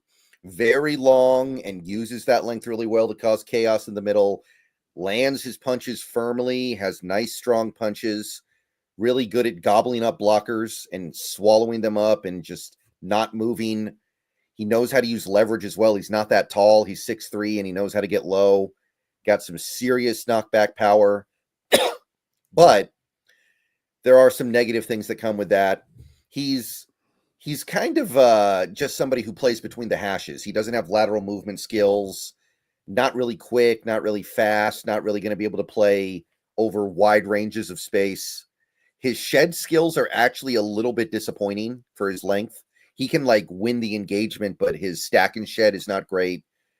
So it's almost like he's like a 3-tech, but then he's also like a nose tackle. It's a little bit confusing with this one for me. I don't totally know how to feel about it, but I think that with that length, I can't resist doing it in the 3rd round. I'll probably end up being disappointed by it, to be perfectly honest. He'll probably never live up to his 35-inch arms, but I'll take him in the 3rd round and try to figure it out. I feel like there's a lot to figure out here, though. I'm not sure where he ends up playing in the NFL yet. Yeah, I think he is probably more 3-tech. I felt like he's got to be it's a little by Walter Nolen, where he's got to be allowed to just kind of one gap and get upfield a lot. That's where he's going to be at his best. The arms are impressive, and he's got very close to, I would say real pure power for the position that you would, not typically heavy hands if it were. I don't think he quite gets there, but when the wins happen, you can see it when he can knock them back. I mean, it looks brilliant when it happens. It's just that it's definitely a little bit of an up and down as far as the tape goes. It's a little bit of all or nothing factor with him. I feel like at times, Brendan, where it's he either gets there, he doesn't. And when he wins, it looks great. But when he doesn't, he's completely kind of neutralized and shut down. The note that you made about the lateral movement is also on my notes. I had it as a little delayed, a little slow. I think he does have good instincts and awareness. But I do think he kind of, rather than being technically brilliant, he gets by on being kind of a try hard. That's really where he leans into, where and that's not a bad thing. Just I'm going to play really hard and fast, and I'm just going to get after it. But you're not also being very cerebral in your approach. You're just being kind of a blunt force instrument in how you get off the ball and how you attack, to me, with him. And that just doesn't, I don't know if that brings a lot of consistency with it. 554th rated defensive tackle by PFF out of 762 defensive tackles last year. Also, I think a little bit noteworthy on the lack of productivity that you got from him, but solid motor, good instincts, good awareness. I think as a pass rusher, a little similar, but for different reasons to Omarr, in that they can at least maybe give you some of that instantaneously. But I do wonder a little bit as him as a run defender long term, especially with some of what I would consider a little bit of his inability to do 1-2 gap really well. Yeah, you are drafting him based off his traits rather than what he actually did on the football field. And you do that sometimes. There's nothing wrong with that, but sometimes you end up very disappointed. Traits is a good way of putting it. And that's why I've got for me these 3 guys we'll be talking about the 3rd guy in a second that are all in this spot, where these are all at the top for me of 4th round guys, where it's like, I don't want to go for traits in the 3rd round. If I got traits, I'll go 4th round traits. I want a little more certainty the 2nd, 3rd round into day 2 on that. And that's why I've dropped these guys into this kind of place of things, because I do see them as that way. There's certainly no denying the traits, but it seems a little bit further away from quite locking to those traits than it is that they're right on the edge of just stepping over the precipice and realizing their potential in that way. So the 3rd guy on this that I have and I see in this way, Brendan, within the 4th round as well, who sort of fits as well into this. I mean, he's the poster boy for this in this draft, Brendan, the absolute poster boy for physical talents, but what you see on the field is not what you get. Deone Walker, the Kentucky 21-year-old. Yeah. And in the case of Walker, I think it's kind of gotten to the point now where I'm not quite as comfortable betting on the traits as I would be even with a guy like Farmer. Really, really frustrating 2024. Really, really disappointing. Honestly, even though he's 330 pounds, like he's a big dude, and he's also one of the he was one of the tallest defensive tackles of the modern era, by the way. 6'7", long arms too, big hands. Despite all that, it's almost like he's better off playing outside than inside. It's like he had actually did his best work when he was actually allowed to play almost like some monstrous 5-tech or something. It was weird, when they actually put him at nose tackle last year, because that's the big change they made from 2023 to 2024. It didn't work. It didn't go well. Now, let's be fair here. He's got insane physical gifts. He's inhumanly big and really long. He can move in space decently well, better than you would expect. He's slippery when it comes to working off blockers. But man, that 2024 was a big letdown. Wasn't nearly as effective playing inside. I don't know if he's going to be able to overcome his height. Like, he's just so tall. You have to get so low to try to win leverage, man. You have to get so low. It might be unreasonable to ask. He doesn't really have a lot of power, honestly. Like, he's got size, but he doesn't have as much power as you would like even either. And there's also the conditioning concern. Is he actually going to be able to play more than 20 snaps in a game? Like, even in Kentucky, it was a problem. Like, it's not going to get easier from here. So I don't know what his role is going to be in the NFL. I don't know if he's going to be a nose. I don't know if he's going to be a 3-tech. I don't know if they're going to try to play him in some weird, like, big edge role. Like, I don't know if any of it's going to work, honestly. I think I'm a late third round on him at this point, and I'm even a little hesitant there. It's like you're drafting him purely based off his physical gifts rather than anything he's actually doing. And I feel like, unlike a guy like Farmer, I've seen enough to know that Walker's just never going to get to where you thought he could be before the season started. I think it's a pretty accurate outlook of the player, Brendan, to me. He's just a wild kind of prospect. He's got pretty much one of the worst looking bodies I've ever seen on a defensive tackle, and that's saying something. He's got an ugly cottage cheese belly that shakes loose beneath the shirt of his untucked jersey. And I don't know if he's lifted a weight in his entire life by the looks of him. I mean, I joke, I'm sure he has, but he doesn't look it. This does not look like a hardworking kind of player out there. Like, he's busting butt in the weight room. It's just kind of like a guy that seems that's just born big, born long, and that's what he's going to get by on. And that scares me to death on a player that I'm going to go draft early on. I put him late in the 4th round. He's got a weird thing too, where it's like he wants to let the linemen get their hands on him first, so that then he can get his hands on them and try to then throw them away. And that works at the college level when you got the not as big guys and not as strong guys. But when you get to the pros, you're not going to be able to get away with that. Not really much of an understanding for leverage. I don't see him as a nose tackle at all. He's got to be used as a 3-tech to tap into whatever upside is going to be there. I think he's a guy that's probably got to lose about 35, 40 pounds. He's got to get into better shape to me. I'd really, by and large, probably would just want to try to avoid this guy because I do see him as a 3-tech anyway, but I don't like the thought of taking a prospect that I worry about with work ethic questions, especially if I'm going to be taking him somewhat early in the draft. Yeah. He feels like that guy that comes around every now and then that is just 100% a traits pick. Yeah. And you deep down, he's not going to make it, but you can't resist. And maybe there is a point in the draft where the value becomes appropriate, but it's like deep down, you just know it's not happening. Yeah. I feel that way about him. I do. I feel like most of these stories, these kind of guys that come out that way don't tend to realize that upside. They just don't. If they're that far away from it coming out of college, it ain't getting realized anytime soon. So you go late 3rd. I'm a late 4th on that one. Yeah, I'm like late 3rd, early 4th. Okay. All right. Well, let's keep it moving here to another nose tackle, another guy to me that's a little bit underrated in this draft, quite frankly, in my opinion, Brendan. And that's going to be Nazir Stackhouse. Mm-hmm. Yeah, like your meat and potatoes nose tackle, right? Just very, very simple, very, very straightforward. He's got nose tackle size, arms a little bit short, but again, in this class, I can't even sweat it that much. There was something in the water 22 years ago, and it made all of our American children come out with like short arms or something. I don't know, but it feels like this class is just messed up in that regard. But anyway, been anchoring down that Georgia defense for a couple years here. A lot of experience in college, a lot of knockback power. He hits hard in the trenches. Really good at taking on double teams and holding his ground. He's well built. He looks like a nose tackle. I feel like he does need to learn how to sink his hips a little bit more. And I mean, the thing that really jumps out to you is that he's just kind of a slower player. He gets out of his stance slower. He's almost never getting to the quarterback. He has 9 pressures total over the last 2 seasons, and he's played a lot. So he's giving you very little as a pass rusher. So he's like that classic pure run stuffing nose tackle who can just plug the run, hold his ground, hold his gap. And he's still annoying to deal with if you're an offense. You're like, I really wish that guy wasn't there when I'm trying to run the ball right here. But, he's an early down defender only. can't be on the field for passing downs. So as long as you have the right expectations for him, I think you're going to get what you want. I think you're going to get what you need. I'd go like high 5th rounder, maybe even low 4th rounder. It's just all a matter of you have to have the right expectations for him. Don't put him in a situation where he's going to have to do something that he can't do. Yeah, I see very much the same way with him. Pure nose tackle, heavy-footed.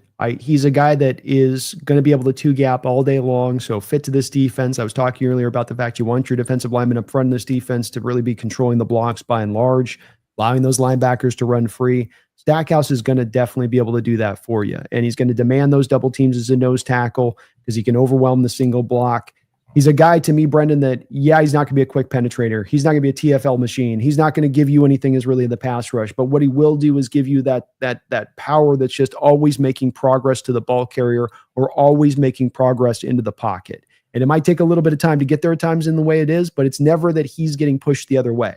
He's never giving up ground. He's never getting the complete L on the play as far as the rep goes. So I feel like there's just a lot of solidity to him in what he brings on that side. He can occasionally pull the chair out from under the guy when they're really loading up for his power. He can throw guys around on the outside, especially when he gets into single block situations. He is just going to be a run defender for you, but in a draft where we've probably got 5-6 legitimate nose tackles, he gives you that as much of a purified skill as anybody outside of the first round here in that way. And to get that to me into what I would put him at is mid portions of the 4th round to the late 4th round, I think that'd be really good value to get, especially hitting a market that's very much a need at this point. Yeah, I could definitely get behind it. Again, there's just a cap on what he can do. He's a early down player. He's a run down player. You know what you're getting. And I understand that even in this, we're still at a point now where pass rush is always going to be valued more than run defense. I understand that. Yeah. But there's something to be said for a player like this that, he could be what we were hoping Cam Young would be when we drafted him. Just somebody who's there for you when you need him, who can grind out the run defense reps, and that's it. And Cam Young hasn't been that guy because he can't stay healthy. And this guy, he's been healthy so far. That's right. Way better player than Cam Young to me. I like the tape way better. And with Cam Young, even if he is healthy, we still don't know what he is as a player. When he was healthy in the little rare times, he didn't give you a whole hell of a lot from the position. So, we'll see on that. But I do like him a lot more, and I think he'd fill a need really quickly. And you get that in the 4th round, not too shabby, right, to be able to pull that off. Jeffrey Thistle, thank you for the $2 donation. He says, I bet the over on our 7.5 win total Vegas had. Is that what Vegas has got us at again, is 7.5 wins? That's what they had last year, right?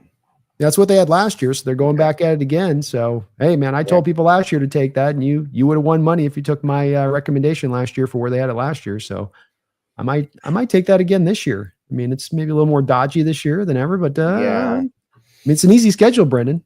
Yeah, that's the thing that would probably push me towards the over. I think it's going to be close, though. That might be a stay away.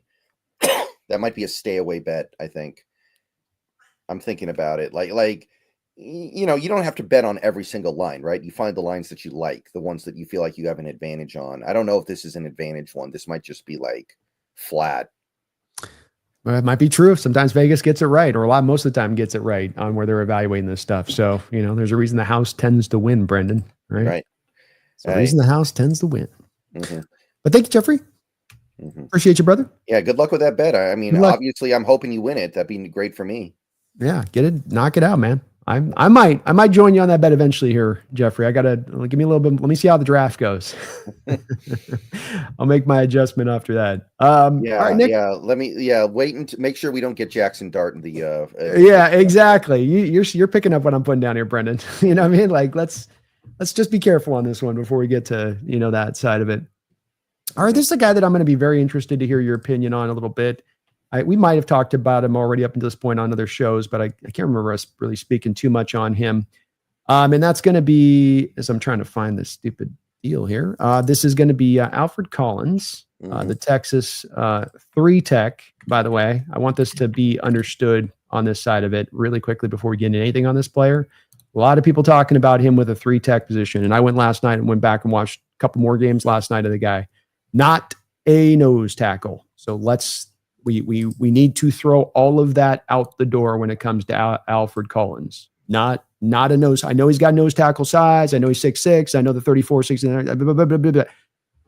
They did not use him at Texas as a nose tackle. And this isn't Tavondre Sweat where he's used over at 3 tech and then they've got somebody else over, or like Ohio State. It's that he's not a nose tackle. He can't do it, Brendan. See if you disagree with me on this, but I just don't understand how people are coming to that, because he didn't do it at college. And when asked to do it, didn't do it particularly well in the very, very rare moments that they actually kicked him into nose. Right. Well, I mean, I can see why people have him there. And on the surface level, he definitely is. Right. It's you gotta, you poke around a little bit and you find out, it's probably not going to work out. But I can understand why people think that. Absolutely. Based on size, I can, for sure. 6'6", 332, you'd think all day long especially those arms, that is a nose tackle. Yeah. Although 6'6" is not actually that big of an advantage as a nose tackle. Sometimes you don't want to be 6'6". True. Well, to your point, Grant 6'3", Tyleik Williams Jordan Phillips is 6'2", Jamaree Caldwell 6'1". To your point, right? Yeah, the perfect nose tackle would actually be like a dwarf from Warhammer 40K. Who's like, 5'1", but weighs 350 pounds, and he just goes around with a giant mallet, swinging it at people's kneecaps. That would be the perfect nose tackle. 100%. 100%. You're not blocking that guy. He's just going to get under your pads and get you out of there every time. Yep. All right. So let's see here. He's got a build to die for, man. He really does. He's giant, long arms. I mean, coaches dream about guys like this. Absolutely. He can cover a surprising amount of ground for a big guy as well. They did show some stuff with him trying to become like a nose tackle type last year. Like you said, it didn't go great. It does make you wonder about what could happen, admittedly. I could see him playing multiple roles in the NFL. It's just that height is really a killer, man. He can't win leverage. He can't get low enough. It's like Deone Walker, because he just can't get underneath people. They get under his pads and it's over. He loses battles against guys who are clearly weaker than him. Doesn't really have a lot going on in his pass rush bag. His footwork isn't all that it can be. He's not really a playmaker. He doesn't really shoot gaps. He doesn't offer a lot in terms of like actually being the one to make the play. And generally just kind of inconsistent. So this is another pick where it's like you've got the traits and then you've got the production, and you've got to choose which one are you going to value here? How much are you going to value each one? He's got the traits, but his production has been last year's PFF grade was really good, I guess. He did do some things right last year. I'm not completely dismissing him, but he's not a big producer. So I would probably go I think I'm like a 3rd round pick on him. This one's tough. I ended up going 3rd round on him, which I kind of felt like was like trying to sit on the fence a little bit, because a lot of people have him in the 2nd. Actually, every major big board that I use has him in the 2nd. So I'm going to go 3rd. I didn't quite feel it the way they did, especially because I'm a little confused as to what he's actually going to be in the pros. But yeah. That's where I stand with it too. And that's why I've knocked him down lower on my board into more 4th round territory. I agree with you that the consensus seems to be pushing him higher than anything at this point, but I kind of don't understand why. 3 sacks in the last 2 years, 1 sack this past year. So let's start up wherever you're lining him on the line of scrimmage. He's not getting you any pass rush ability. So you throw that out the door right out the gate. And that's the hard part to me to get into 3rd round, 2nd round territory, is that if the guy doesn't have that, so I'm drafting a run defender. Okay. Well, but then I don't get the nose tackle side of that. All right. So I got a 3 tech, and then I got a guy that on early downs maybe occasionally can be kicked out into kind of a wide 9-ish, or not wide 9, but a 5 tech Red Bryant kind of role. They used him a little bit like that out at Texas at times. To your point on the versatility, you can maybe align him all over the defensive line a little bit in that way. But no pass rush. Really, he can be great as a run defender, pure there. I mean, he'll throw around single blocks all day long. I don't think he handles as well the double teams, and part of it's for the reason that you mentioned about the height. You get on the 1 block, and I'm controlling the 1 block, right? But he naturally is going to get up high. What happens when that 2nd block comes when you get up high? That 2nd block's getting right up under your rib cage, and it's sending you out onto Main Street. So that's why these guys have to be short and squatty, is because when that 2nd block comes along, they still have the leverage ability to win in there. And he can't do that. And that's why I'm so reticent to believe that he can handle there at the nose tackle position. Whereas when you put him at 3 tech, he's guaranteed to get the one-on-one. He just throws the guy away and goes find the ball carry, and it looks great. But doesn't have a lot. He gives you juice-wise, athleticism, explosiveness as far as a pass rusher goes. I just don't see really any upside there. And I come back to going, what's the value of a run defending 3-tech? I mean, and isn't that less valuable than a run defending 1-tech? Like a run defending 1-tech cannot have pass rush, and I'm okay with it. I guess what I'm trying to say, Brendan, see if you agree with this. I don't know if I can say that as much about the 3-tech who doesn't have that. Is that a fair outlook on it? I mean, they have their place in the world, but you have to value it properly. It's kind of weird, right? It's like a wide receiver whose main skill is run blocking. Like, he has value, but okay, how are you really going to make that work?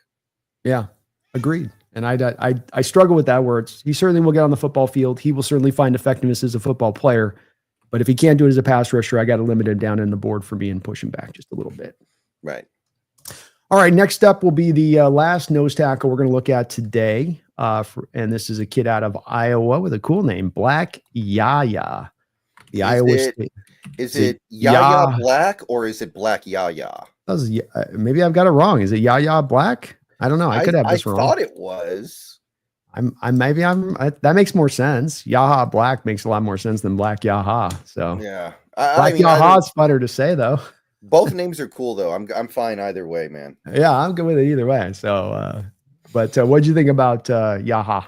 I mean, wouldn't he do the Ichiro thing and just go by Yaya? He'd have a one name. He'd be a one name guy. He should. That if there's any one name worthiness that you don't need the second name, even with Black is the second name, which is cool anyway. Like, that's badass. But just, they call me Yaha. That's pretty cool. Yeah, could be like a James Bond villain henchman or something. Seriously, like yeah. He's got some tool that he throws off and kills people with, and comes back and. Another dream physical specimen, right? He's huge. He's got long arms, 35-inch arms, big hands. Had one of the all-time bad combines, but you know what? I feel like the combine is probably the least valuable for nose tackles compared to other positions. Like, I don't really care how fast the nose tackle can run a 40. I don't feel the need for my nose tackle to show that he can change directions really quickly. So whatever. Agreed. Not huge production for Iowa the last couple of years, but he's a nose tackle. He might be the biggest lineman in this whole draft, other than the Florida guy, the Watson guy, who's like 480 pounds. And I don't even know if he's going to get drafted. He might.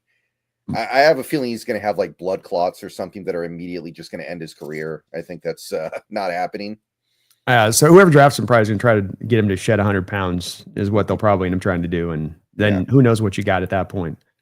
Yeah, he's got a big advantage when engaging with linemen because of his length. He can beat double teams. He can just knock double teams out of this world.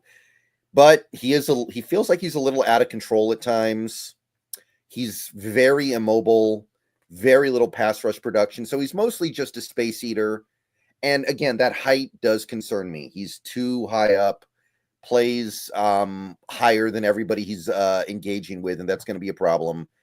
So he's a pure nose tackle. He's a guy who can win. He's a guy who can win as a run stuffer as long as he can learn how to win leverage battles, learn some body control. I feel like there's a very low ceiling here, but the length is fun. So I'm gonna say late 5th round. I can't really go higher than that. I wanted to like this guy more than I did, but I'd still go like 5th round on him. I think it's really fair. I have the late 4th round grade, but I wouldn't quibble with knocking him down to the 5th because you're not much like with Collins, who's the 3-tech. This is a 1-tech. You're not getting pass rush. That's undoubted here with this guy. He's only going to be a run stuffer. I thought that there was a little bit of as well versus some of the other Jamaree Caldwell or Jordan Phillips in this draft, Brendan. I did think that there was a little bit of hit or miss in how he dealt with those double teams. Sometimes he could be real stout, hold up at the point of attack. Other times he could get put on skates, I thought. But he does win the single blocks way more. I think he provides you a little versatility between the 3-tech and 1-tech too, even though he's a lack of explosiveness because the power is so legit. He's got the push-pull down move there as well for those offensive linemen that really, they hunker up on that power, and then you get him to kind of take the bait, and you can kind of use that. But labored get off, not a lot of athleticism, not a lot of lateral ability. just okay production when it's all said and done, even as a run defender to me on that side of it. But the tools that he's bringing in his bag with those long arms and the power that you feel from him and the size. I mean, 336 pounds is legitimate nose tackle size in addition to that. And you start to understand when these guys don't test as well, why. When they're carrying 336 pounds, it's part of why, Brendan, it makes it so impressive what Kenneth Grant did at 339 pounds. Where you're like, damn, you're doing that at 339 pounds. But big old arms, big old hands, super strong. I feel like you're probably going to get some pretty decent run stuffing ability with this guy, bare minimum. And to get that late fourth, late fifth, I think that's pretty good value. Yeah, I think that's about right. It can't be wrong to take a gamble on a guy with some really unique traits that late in the draft. No, I think that there's definitely something to be said for that. And unlike somebody like a Deone Walker, I feel like Black has a higher chance of at least finding a role in the NFL where he's good. If you ask me who's going to be productive and has a guarantee of at least giving you some productivity, I'm a lot more there to your point on Black or Yaha than I am on Deone. To your point on that, 100%. All right, we'll keep it going. We got another donation here. Thank you, Sean Collins, for the $5 donation. Very kind of you, Sean. Hope you're having a great day out there. Appreciate it. He says, just move Anthony Bradford to the nose tackle position. He'd have pretty good nose tackle size, wouldn't he? He's like 6'5", 35-inch long arms, super athletic. Yeah, and he's very athletic, like you said. Anthony Bradford might be the least popular Seahawk on the team right now. So I understand that people, talk about stuff like this, do this, do that with him. Everybody keep in mind, this guy barely played in college. This guy played 18 games in college or something. He was never going to be good in the first couple years. Let's let this play out a little bit is all I'm saying. Okay. All the talent in the world, maybe he never gets there. But I think it's too early to write his tombstone here. Yeah, it's not put in there. I think the thing with him is that the sands of the hour are starting to wind down on him. When you're brought in as a 4th round guy, that's a real raw guy, and you're right. You give that guy some time, but you're moving into year 3 now. The development's not really come forward in him. The injuries have been kind of bumping up over and over again through the first 2 years as well in his time here, where he's had multiple injuries he's dealt with. And that's where you probably, in addition to this, you're starting to stack up the depth chart where there's a potential here with Bradford that he could be a man with left without a home coming out the end of this draft. You go draft another right guard, Brendan, and there's a chance that he's a guy that's on the cutting block or trade block, wherever they want to put it with that. And I don't think it's likely to happen, but if the right guard, a Tate Ratledge, lands to you and you love him and you grab him, you're not moving Bradford to left guard, I'll tell you that. And you've got Satoa there and you've got Christian Haynes there, and you're not keeping 5 right guards on the team at that point. So right. I think there's opening here still for him to have a chance, but it's his grip on this roster right now is tenuous. And this is kind of the make or break year for Bradford, where you either show it or you ain't got it. It's got to start coming forward here in a real major way this year. Yeah. Otherwise it's just how it goes with some guys, some guys just don't tap into that potential. Yeah. But there's some fun upside here. Don't completely give up on him yet is all I'm saying. Let's see what happens this offseason. No, don't give up him yet. We'll see what happens, and definitely a fit with his athleticism to this scheme. To your point on that, Brendan, as well. Maybe a really good fit to Kubiak's scheme for what it's going to ask him to do. Just let's get the whiffs off tape with him, right? A little bit less of the pure whiffs of just him standing there. He does that, he has some really ugly reps. Again, it's not hard to figure out why a lot of Seahawks fans hate him. It's just understand that this was a guy who was not even close to a finished product. 100%. All right, let's keep it rolling here. We've got another 3-tech here. Some people in the Hawk fandom really like this guy a lot, Brendan. He's a guy that's caught a lot of people's eye out there. I'm not super big on him, like him. I don't love him. But what do you think about Ty Robinson, Nebraska 3-tech? Yeah, he's another one of these undersized 3-techs who tries really, really hard to overcome his obvious deficiencies. He's 288, but he's got great drive. He's got lateral quickness. He can shoot gaps really well. He launches out of his stance really fast and hard, uses his hands well. For a guy who's 288, he's pretty strong. He's a pretty good athlete as well. He tested really well. His explosiveness was out of the building. But he's got such an odd body type for an interior lineman, right? He's like 6'5", 288. Feels like he should be almost playing basketball at point or something like that. That's almost like you should be like a small forward or something. He doesn't really sink his hips either, so that's going to kill him in the NFL. I can tell you that. Also doesn't really have great length. He doesn't have the arms to really stack and shed blockers the way you would like. And I feel like a lot of his pass rush production is on stunts and twists. He doesn't actually have any straight up moves. So he'd be great on a team like the Rams, a team that loves to use their stunts and twists. But I don't know if I want him. Go ahead. To your point, Brent, though they're different players, he's also cut from that Braden Fisk cloth, to your point, on my notes. Yes, absolutely. So he's fun. Objectively speaking, I think he's like either a late third or early fourth. I don't think I'd want him onto the Seahawks. I don't think he fits what we're doing here. I just have there's little doubt in my mind that he'll be a productive pass rusher and gap shooter. I just don't think he'll be able to hold up from snap to snap. He's going to have to be somebody who rotates in pretty strongly. Yeah, I think we mentioned about a few of these guys with arm length that I've pushed back on you against the time, saying like, well, not that you saw the arm length kick him in the butt, but you just mentioned maybe these will give these guys problems at the next level. This is a guy to me, when you mentioned the lack of arm length, who I felt on tape that lack of arm length was readily apparent, right? Like you could feel linemen able to get into him with their arm length and him struggling and him having to try to fight hard to get into their chest at times. So the arm length stuff wasn't going to be as much of an issue for him to me. And that's where you come back to that need of twisting and looping and, some of the comp I had back to Braden Fisk a little bit there where that's what he's got to do, because he's not just going to beat his guys straight up. That's not how he's wired to do it that way. High effort all the way. There's some shades to him at times, Brendan, in his game of kind of like a Zach Seiler almost a little bit, where a guy you can move around all over the defensive lineman, just very active, just always going 100 miles an hour, but also with that, not a guy that's, going to be technically brilliant or overcome you physically. Really, he's really getting by at times on sort of that high motor that's always revved hot and just trying to just kind of battle through to make it happen. But I didn't see many counters in his pass rush bag. Not able to use his arms or hands very much. Part of this is because he's just launching himself into that player. You did mention a little bit of the quickness off the snap, which does show up in the, like the broad jump, for instance. He's got 98 percentile, 911 broad jump. That's that quickness that you do feel. But that's where he uses that quickness to try to get in the chest because he's worried about the arm stuff. So it's almost like it's a good thing having the quickness, but then it just sends him into the guy's chest, and then it becomes kind of a dirty, mucked up thing where, he doesn't have a pass rush or some rip move or swim move. He's just getting into the chest, and it's all a bunch of busy work in there, is a little bit of what I felt with him. Okay. I can definitely see that. I think that there is validity there. Again, these undersized 3-techs, there are a bunch of them in this draft.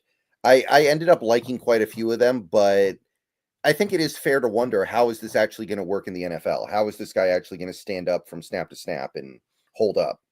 Yeah. Well, and look, the Rams found, I love your reference on the Rams, by the way, with that, because it's literally in my notes. Though they're different players. I had Braden Fisk in my notes, not because I comped him Braden Fisk as much as I saw the same thing you did of, you should go, it's like, you see some receivers sometimes where you're like, that's a Green Bay Packer receiver. And now I'm starting to feel like these, a little bit of the undersized defensive linemen the Rams rock with that are sort of a lot of 3-techs, like that do the looping and switch, like, that's a Rams defensive lineman. That's kind of how I felt looking at him too. Right. All right, well, let's move to the final guy on our list today, which will be another guy a lot of people are actually very high on. I turned on the tape and I don't get it, Brendan. I don't get it. I've also seen this guy literally punch a man in his nuts on the football field. So he's got a little bit of some dirty element to him as well. Go check out that clip, folks, if you get a chance. Just he does the move. It ain't just kind of like, Brendan, it ain't just this, It ain't just coming in. Look, he ain't just doing this. Mm-hmm. He does the full meal deal. Like it's coming all the way up when he hits that thing into the sack, dude. He rolled that thing he long armed it all the way up through. It's the reverse windmill right up into the sack of the dude. So he's got a little bit of, he plays with an edge. Let's call it that. He plays with a real edge. Shamar Turner, Texas A&M, Ole Miss, and South Carolina, dude. Just NFL players all over the defensive lines. Yeah. Texas A&M has 2 defensive linemen named Shamar this year, which is kind of confusing. Yes, it is. Yeah, there was actually at one point where I searched for one and the other came up, and I didn't even realize it until I was halfway through my evaluation, which was annoying. They tricked me a little on that one early on too. I had a little bit of the same thing where I was like, wait, what? Turner, there's a Stewart, and then there's okay. Even the last names, Turner to Stewart's kind of phonetically similar. Yeah. I got to be honest. I really liked what I saw from Shamar Turner as well. Okay. I actually ended up putting him in around the second round, so I get it. Ooh, okay. I actually kind of feel this one. Another one of these undersized 3 techs, and I understand that these guys are all over the place in this draft, but this one I liked more than the others. He's got more length than the others. He's shorter than the others, which I think is going to work to his benefit. He works very, very hard. He plays with a ferocity that, by the way, sometimes does lead to him picking up penalties because he's like going at 1,000,000 miles an hour. But he's really good at shooting gaps to make plays in the backfield. He rockets out of his stance into contact with great violence. He's always working. He's always trying to make plays on second and third effort. Powerful hands. They land with big pop, and he's a pretty good athlete as well. So I feel like this guy's just going to be really, really annoying to deal with. Obviously he's undersized. So I don't know if I'd want a team like the Seahawks to get him because, again, it just doesn't really work with what we're trying to do, I suspect. And I feel like he doesn't fully utilize his arm length when he's engaged. Now, that is something that I think is fixable. And he's also over-aggressive. That may not be fixable. Him being over-aggressive seems to just be kind of part of the package because he does play with his hair on fire. But I think he's a really fun, undersized interior lineman, finds really creative ways to wreak havoc. And I don't know, sometimes I kind of felt like this guy could be like an oversized edge rusher. So he grew on me. I'd say second round. I like him a lot. Your final point, that's really an important one for me on this. And this is maybe our kind of coolest parts, our final prospect, and maybe the one that we're as different on as any of these defensive tackles that we've covered so far, because I think we've been in alignment on a lot of them, Brendan. I see him as a man caught in between with nowhere to go, a tweener. Early in his college career, to your point, he'd up most of his snaps as a power edge on rundowns. Well, then he'd be occasionally kicked inside on some downs at times. And he found success as a pass rusher in that role. Then this past season, they used him inside, and he was less effective as a player. So they tried him everywhere from 3 tech to 0 tech, wasn't working. He went 18 hurries, 2 sacks, and that's from the previous year where he had 26 hurries and 5 sacks. So once you moved him inside, less effective. And I think that's a very important part with him because you come back to that power edge role, and I think that's where the flies in the ointment on this one. Tackle numbers also dropped last year when he went inside from off the edge. I think he's got a labored get off. I'm not totally sure if it's a lack of explosion or he just can't time the snap count, but he is always the slowest guy off the line of scrimmage wherever he's lined up, and much of the time. He does have active, forceful hands. He's definitely a dog in there and how he'll fight. He'll give you a good hustle. But I think he's better suited, Brendan, to be a power edge than he is to be a 3 tech. I think that's where you've got to put him at and align him out at. And for that reason, I just don't have him as up there as much with it. Don't see him as being especially a 2-gapper inside. You ask him a 3 tech to 2 gaps, like no way do I see him being able to do that inside. I think he's getting blown off the ball if you ask him to do that. First, just attack, get upfield. That's what you're going to ask him to do. Do you think he could end up being like a Michael Bennett type, somebody who plays like 5 tech and then slides inside on passing downs? I mean, it could be the 2 places that he's missing, and they're both 2 Texas A&M players, but the 2 things there's 3 real places that stand out at Michael Bennett different. Number one, Michael Bennett's first step quickness coming out of college was really nice and probably should have been enough to get him drafted, quite frankly. I don't know why it wasn't, but his first step quickness stood out. Hand usage and pass rush moves. Obviously, with Michael, he continued to get better through his time in the pros with that, but he had some of that already initially walking in. This guy's more of, I'm going to try to bully you and throw you around a little bit. That's coming from that power edge role where he tends to be bigger than the tackle across from him. So he can kind of manhandle that guy a little bit. But then when you kick him inside, he can't lean on the manhandle stuff as much. He can't just be the brute. And he's got to be more technically gifted inside at that point to get by. And he doesn't have it. And that's where, to me, with the Michael side, you're right about, does he have the versatility on bing, bang, boom, inside, outside, and being kicked around a lot? Yeah. And does he have a similar kind of body style to Michael? Yeah, he does. But that's where I get a little bit to where I can't get to that comp on it because I go, yeah, but he doesn't have that quickness. Yeah, he doesn't have the hand usage, doesn't understand leverage quite to the degree that Michael could, where he was a leverage winner every single time. But I'm also this is one of those guys I'm a little bit, I will admit, it's a little bit like the Nolen thing where I tend to be, there's some of these select guys that you're just a little bit more quiet on than other people are. Oh, yeah. Yeah, Jack Sawyer's that guy for me as an edge, for instance. He's kind of that guy versus where other people have him at. Yeah, we're all going to have players like that. We're all going to have players 100%. We don't get. We're going to have players we get more than most people. I mean, that's the nature of the draft evaluation stuff. 100%. 100%. Hold on, Kitty. We're almost done here. We got one more here. Final donation here from Kevin Mullen. Thank you for the $10 dono, Kevin. I, for one, want Shamar Turner. Let me say this right, Kevin. I, for one, want Shamar Turner for our missing and much needed nose tackle. Question. I'm not feeling tight end at 18. Seattle has never used a tight end since Jeremy Stevens. Tell me why tight end at 18 and not late third. Much love to you both. It's all about the Kubiak offense, right? He likes tight ends. And I think if you get the right tight end in here, you are going to get tremendous results out of him in this offense. I think that's all there is to say about it. Yeah, Kevin, it's when you look at going back to Jeremy Stevens, and I think it's interesting that you mentioned Jeremy Stevens because the last time that you ran a West Coast offense was when? Mike Holmgren. Back there back when you had Jeremy Stevens here and you were utilizing the tight end, and we're now going back to the West Coast offense for the first time since that. And to Brendan's point, that does mean you're going to now use that tight end similarly to what you've used it. Likewise, one of the reasons that we make this joke on my channel about renaming Brock Bowers Block Bowers because he's got Coach Carroll there, and we know Coach Carroll's not a big targeter of tight ends. Yeah, but Chip Kelly might be the one with the car keys there. We'll see. He might be the one but I will say with Chip, who's been the prolific tight ends out of Chip Kelly's offense? Yeah, that is true. But you work with you dance with the girl you brought. He doesn't have great receivers there in Oakland, or true. Excuse me. I'll figure it out. It's Vegas, of course. I do the same things. Yeah, you dance with the girl you brought, and you don't have very good receivers there. So, yeah, I see him. They'll utilize him one way. It's more of a joke with the Bowers thing there, but they'll find a way. They're not going to just bail out on that guy after the rookie year. He had. If Pete Carroll turns Brock Bowers into a blocking tight end, it's on site. It's on site with him. I swear. He's my favorite non-Seahawk in the league right now. I think. I love him. He's awesome. A great player. Oh, he's a great player, man. I agree. Yeah. I agree. And not really the blocker as well is not the big part of his game. So it's not even where you can go, well, he's such a good blocker though. You're drawn to want to have him do. No, have him pass catch. That's what the guy does on the side. And Kevin, I think Brendan feels a little bit differently when it comes to the two tight ends we're talking about at 18, because it's two guys we're talking about at 18. You're either talking about Warren or you're talking about Colston Loveland. I am a guy, and from my perspective, that has a second round grade on both those guys. So taking them in the first round doesn't make a lot of sense to me. That's not really about us utilizing in recent history, because I think whoever we take, we would utilize because given nature of this offense. But I do have my grades where I have them, and that means I wouldn't want to take them in the first round on it. But I do think maybe Brendan might feel a little bit differently, especially when it comes to Warren. I do think Warren is a top 15 prospect in this draft, so I would be happy taking him at 18.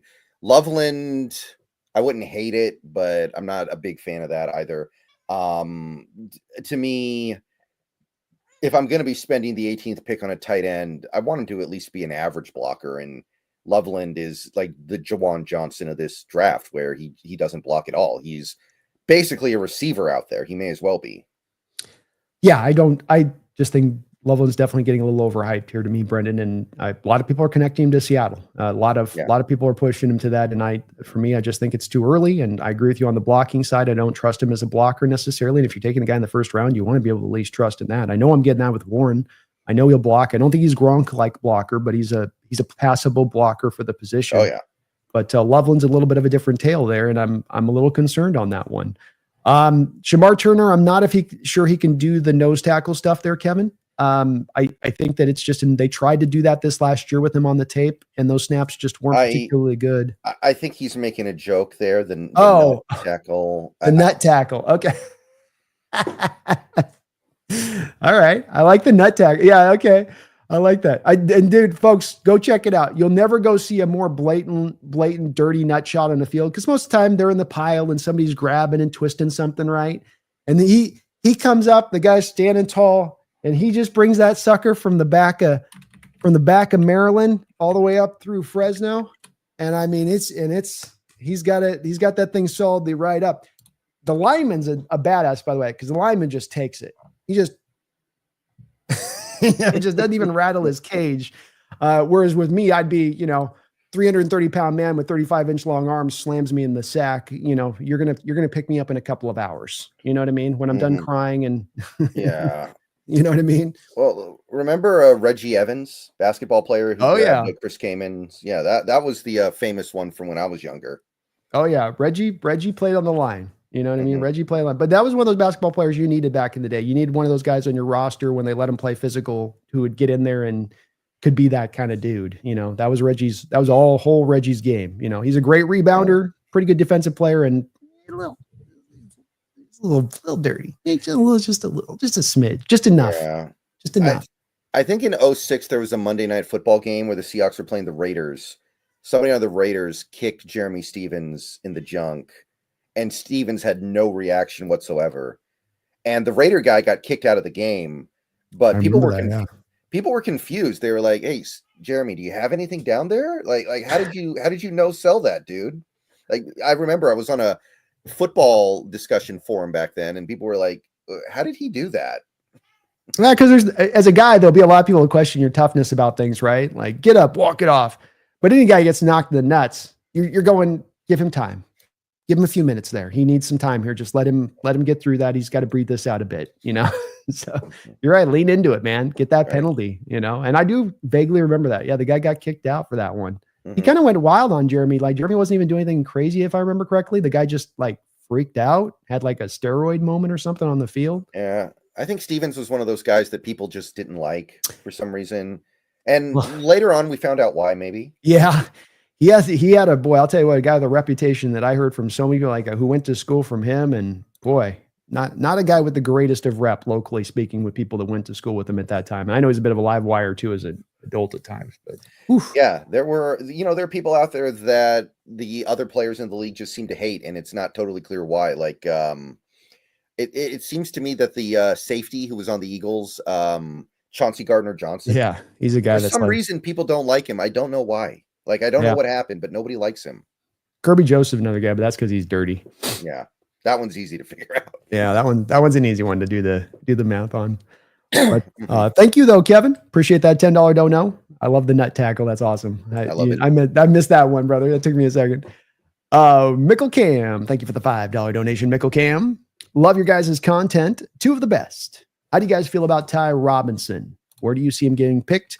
Could he fit Mike's scheme?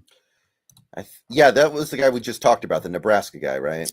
Yeah. We just spoke on this one. But in short highlights, I think this is one where you might not get a lot of clarity from us on this one, Mickle, because both me and Brendan might have a little bit of a different outlook on him, just to a tiny degree on where we kind of see him a bit. I think Brendan's a little higher. I'm a little bit higher on him, but I don't think he fits Mike's scheme, if that's the actual question. I don't think these undersized 3-techs that are meant to play in a scheme with a lot of twists and stunts, I don't think that's Mike. I mean, that's the most important part of your Mickle Cam, is that it's not a need, and probably also doesn't fit to the type of guys. If it was a need for the position that Mike would be looking at, where he'd probably want a little more length and ability to two gap in there and control things at the point of attack. I think Ty's more of a guy that get up field, a guy that you can kind of move around the line a little bit in that way.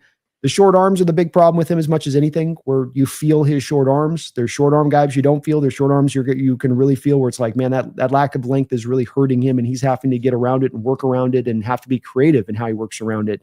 We were kind of joking a little bit, Mickle Cam, that maybe the best place for him to go, and not joke, it's kind of serious, is that, really you look at these players that are kind of archetype players that fit to certain defensive schemes or certain teams. Ty seems to be a guy that would, to me, fit really well with a team like the Rams as sort of a backup to a Braden Fisk. And that he, fits into kind of that role. He would seem to fit much better to that than he would to more of the two gapping stuff where you've got to kind of control things up around the line of scrimmage. But just a little bit of the lack of length with him. But fun player, works really hard. I mean, he's gonna give you the high motor stuff. It's gonna run red hot 24/7 on that side of it. Just I worry a little bit about him with that one gap to two gap stuff, because it's the centerpiece of this defense, and historically speaking, that those defensive linemen up front have got all the way along, by the way. That's why you have your power edges. What are the power edges doing? They're setting the edges. They're essentially two gapping. I'm going to press this out wide. You're not getting outside my shoulder. I'm forcing you back inside, and then I'll go back inside with it. So everybody out there is kind of doing a lot of sometimes they call it gap and a half, but it's really two gapping in what it is. I mean, gap and a half's this weird thing where they try to cut the difference between one gapping and two gapping, but it's basically two gapping and letting the linebackers go make plays. This is why when you look at the Hawks box score every week, you're looking at Tyrese Knight and Ernest Jones with the most tackles. So that's the ideal. They're controlling up front. The linebackers are gobbling up the tackles, and that's the way this defense kind of works. And I'm not sure if Ty can be able to give you that up front. Yeah. He's a gap shooter. He's somebody who needs to be working in the backfield and making the plays himself. I like him. I like him a little more than you do, but I don't see the fit.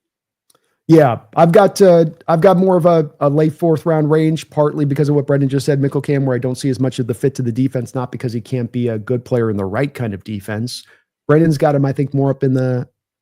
I had him in like the late 3rd, early 4th. There we go. So we're pretty close in general terms on him, and I don't want to undersell. He's not a bad player, just maybe not quite the fit to this scheme that we'd be looking for. Yeah. Before we end this show, can I ask you real quick about a couple of players that we didn't include that I did actually think a little bit more of than you seem to? Sure. JJ Pegues, the Ole Miss guy, the like nose tackle / fullback. Did you not feel it with him? Yeah, I think that what we got to first do is let's differentiate the fullback side of it. If we're drafting this guy, we're looking at him first and foremost for what he is as a nose tackle. Right. And so I see him as more of a wide body 3-tech who's a bit of a tweener to me.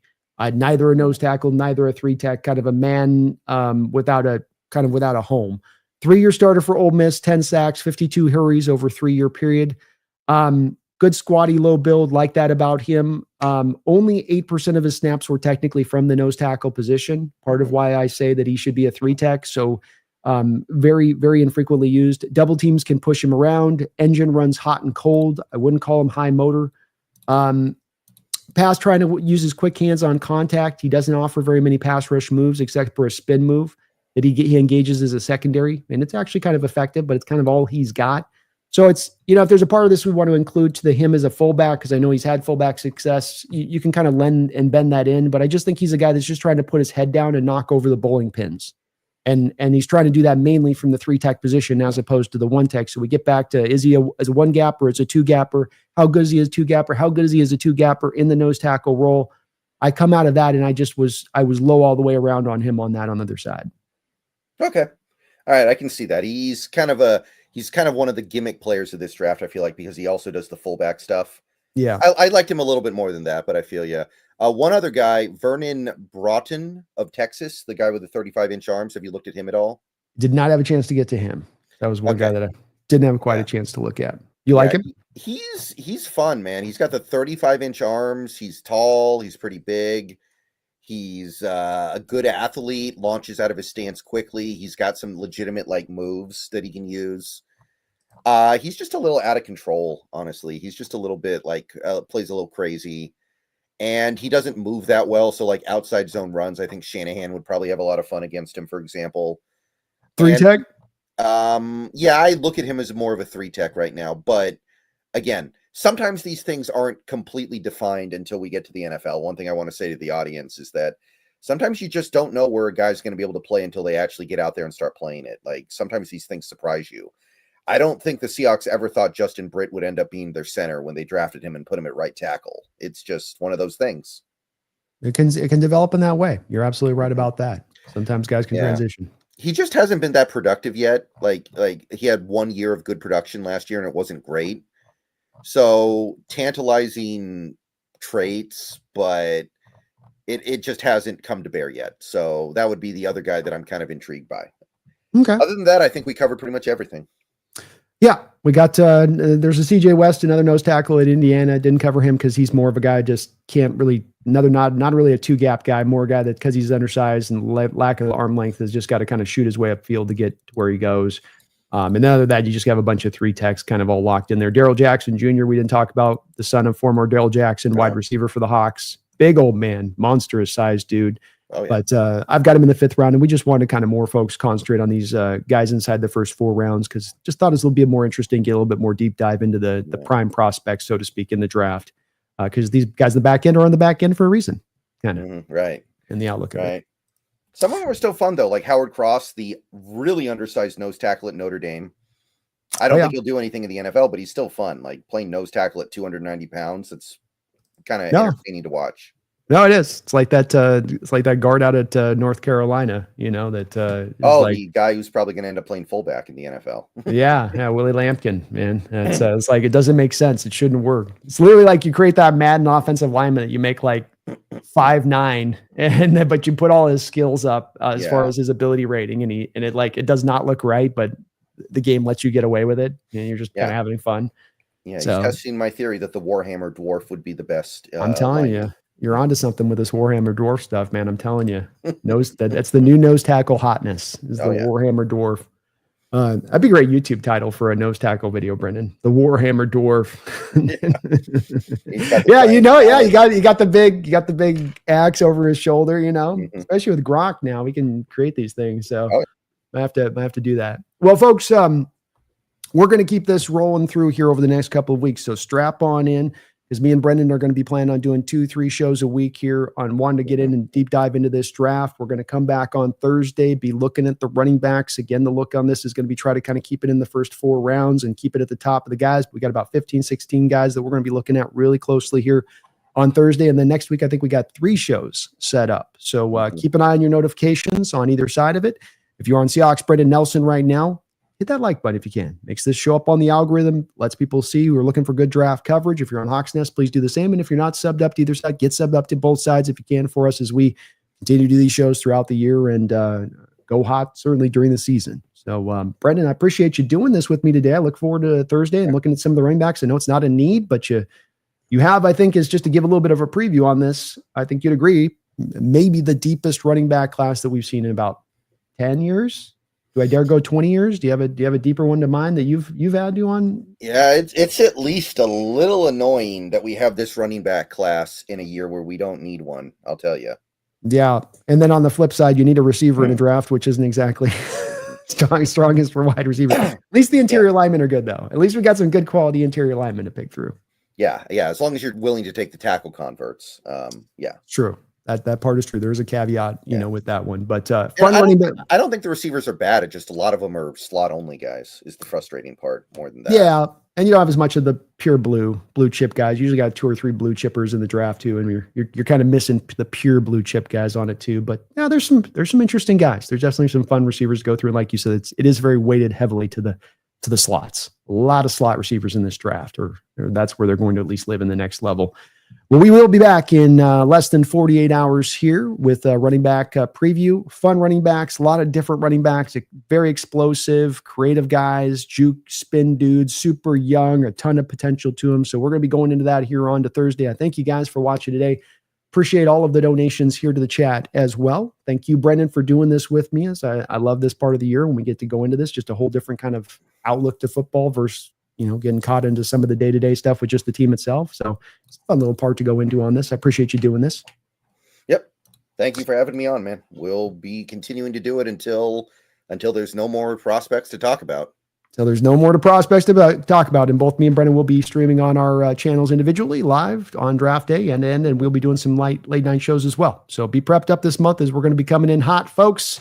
Really appreciate you watching today. If you could, again, hit that like button, maybe sub on up if you get a chance.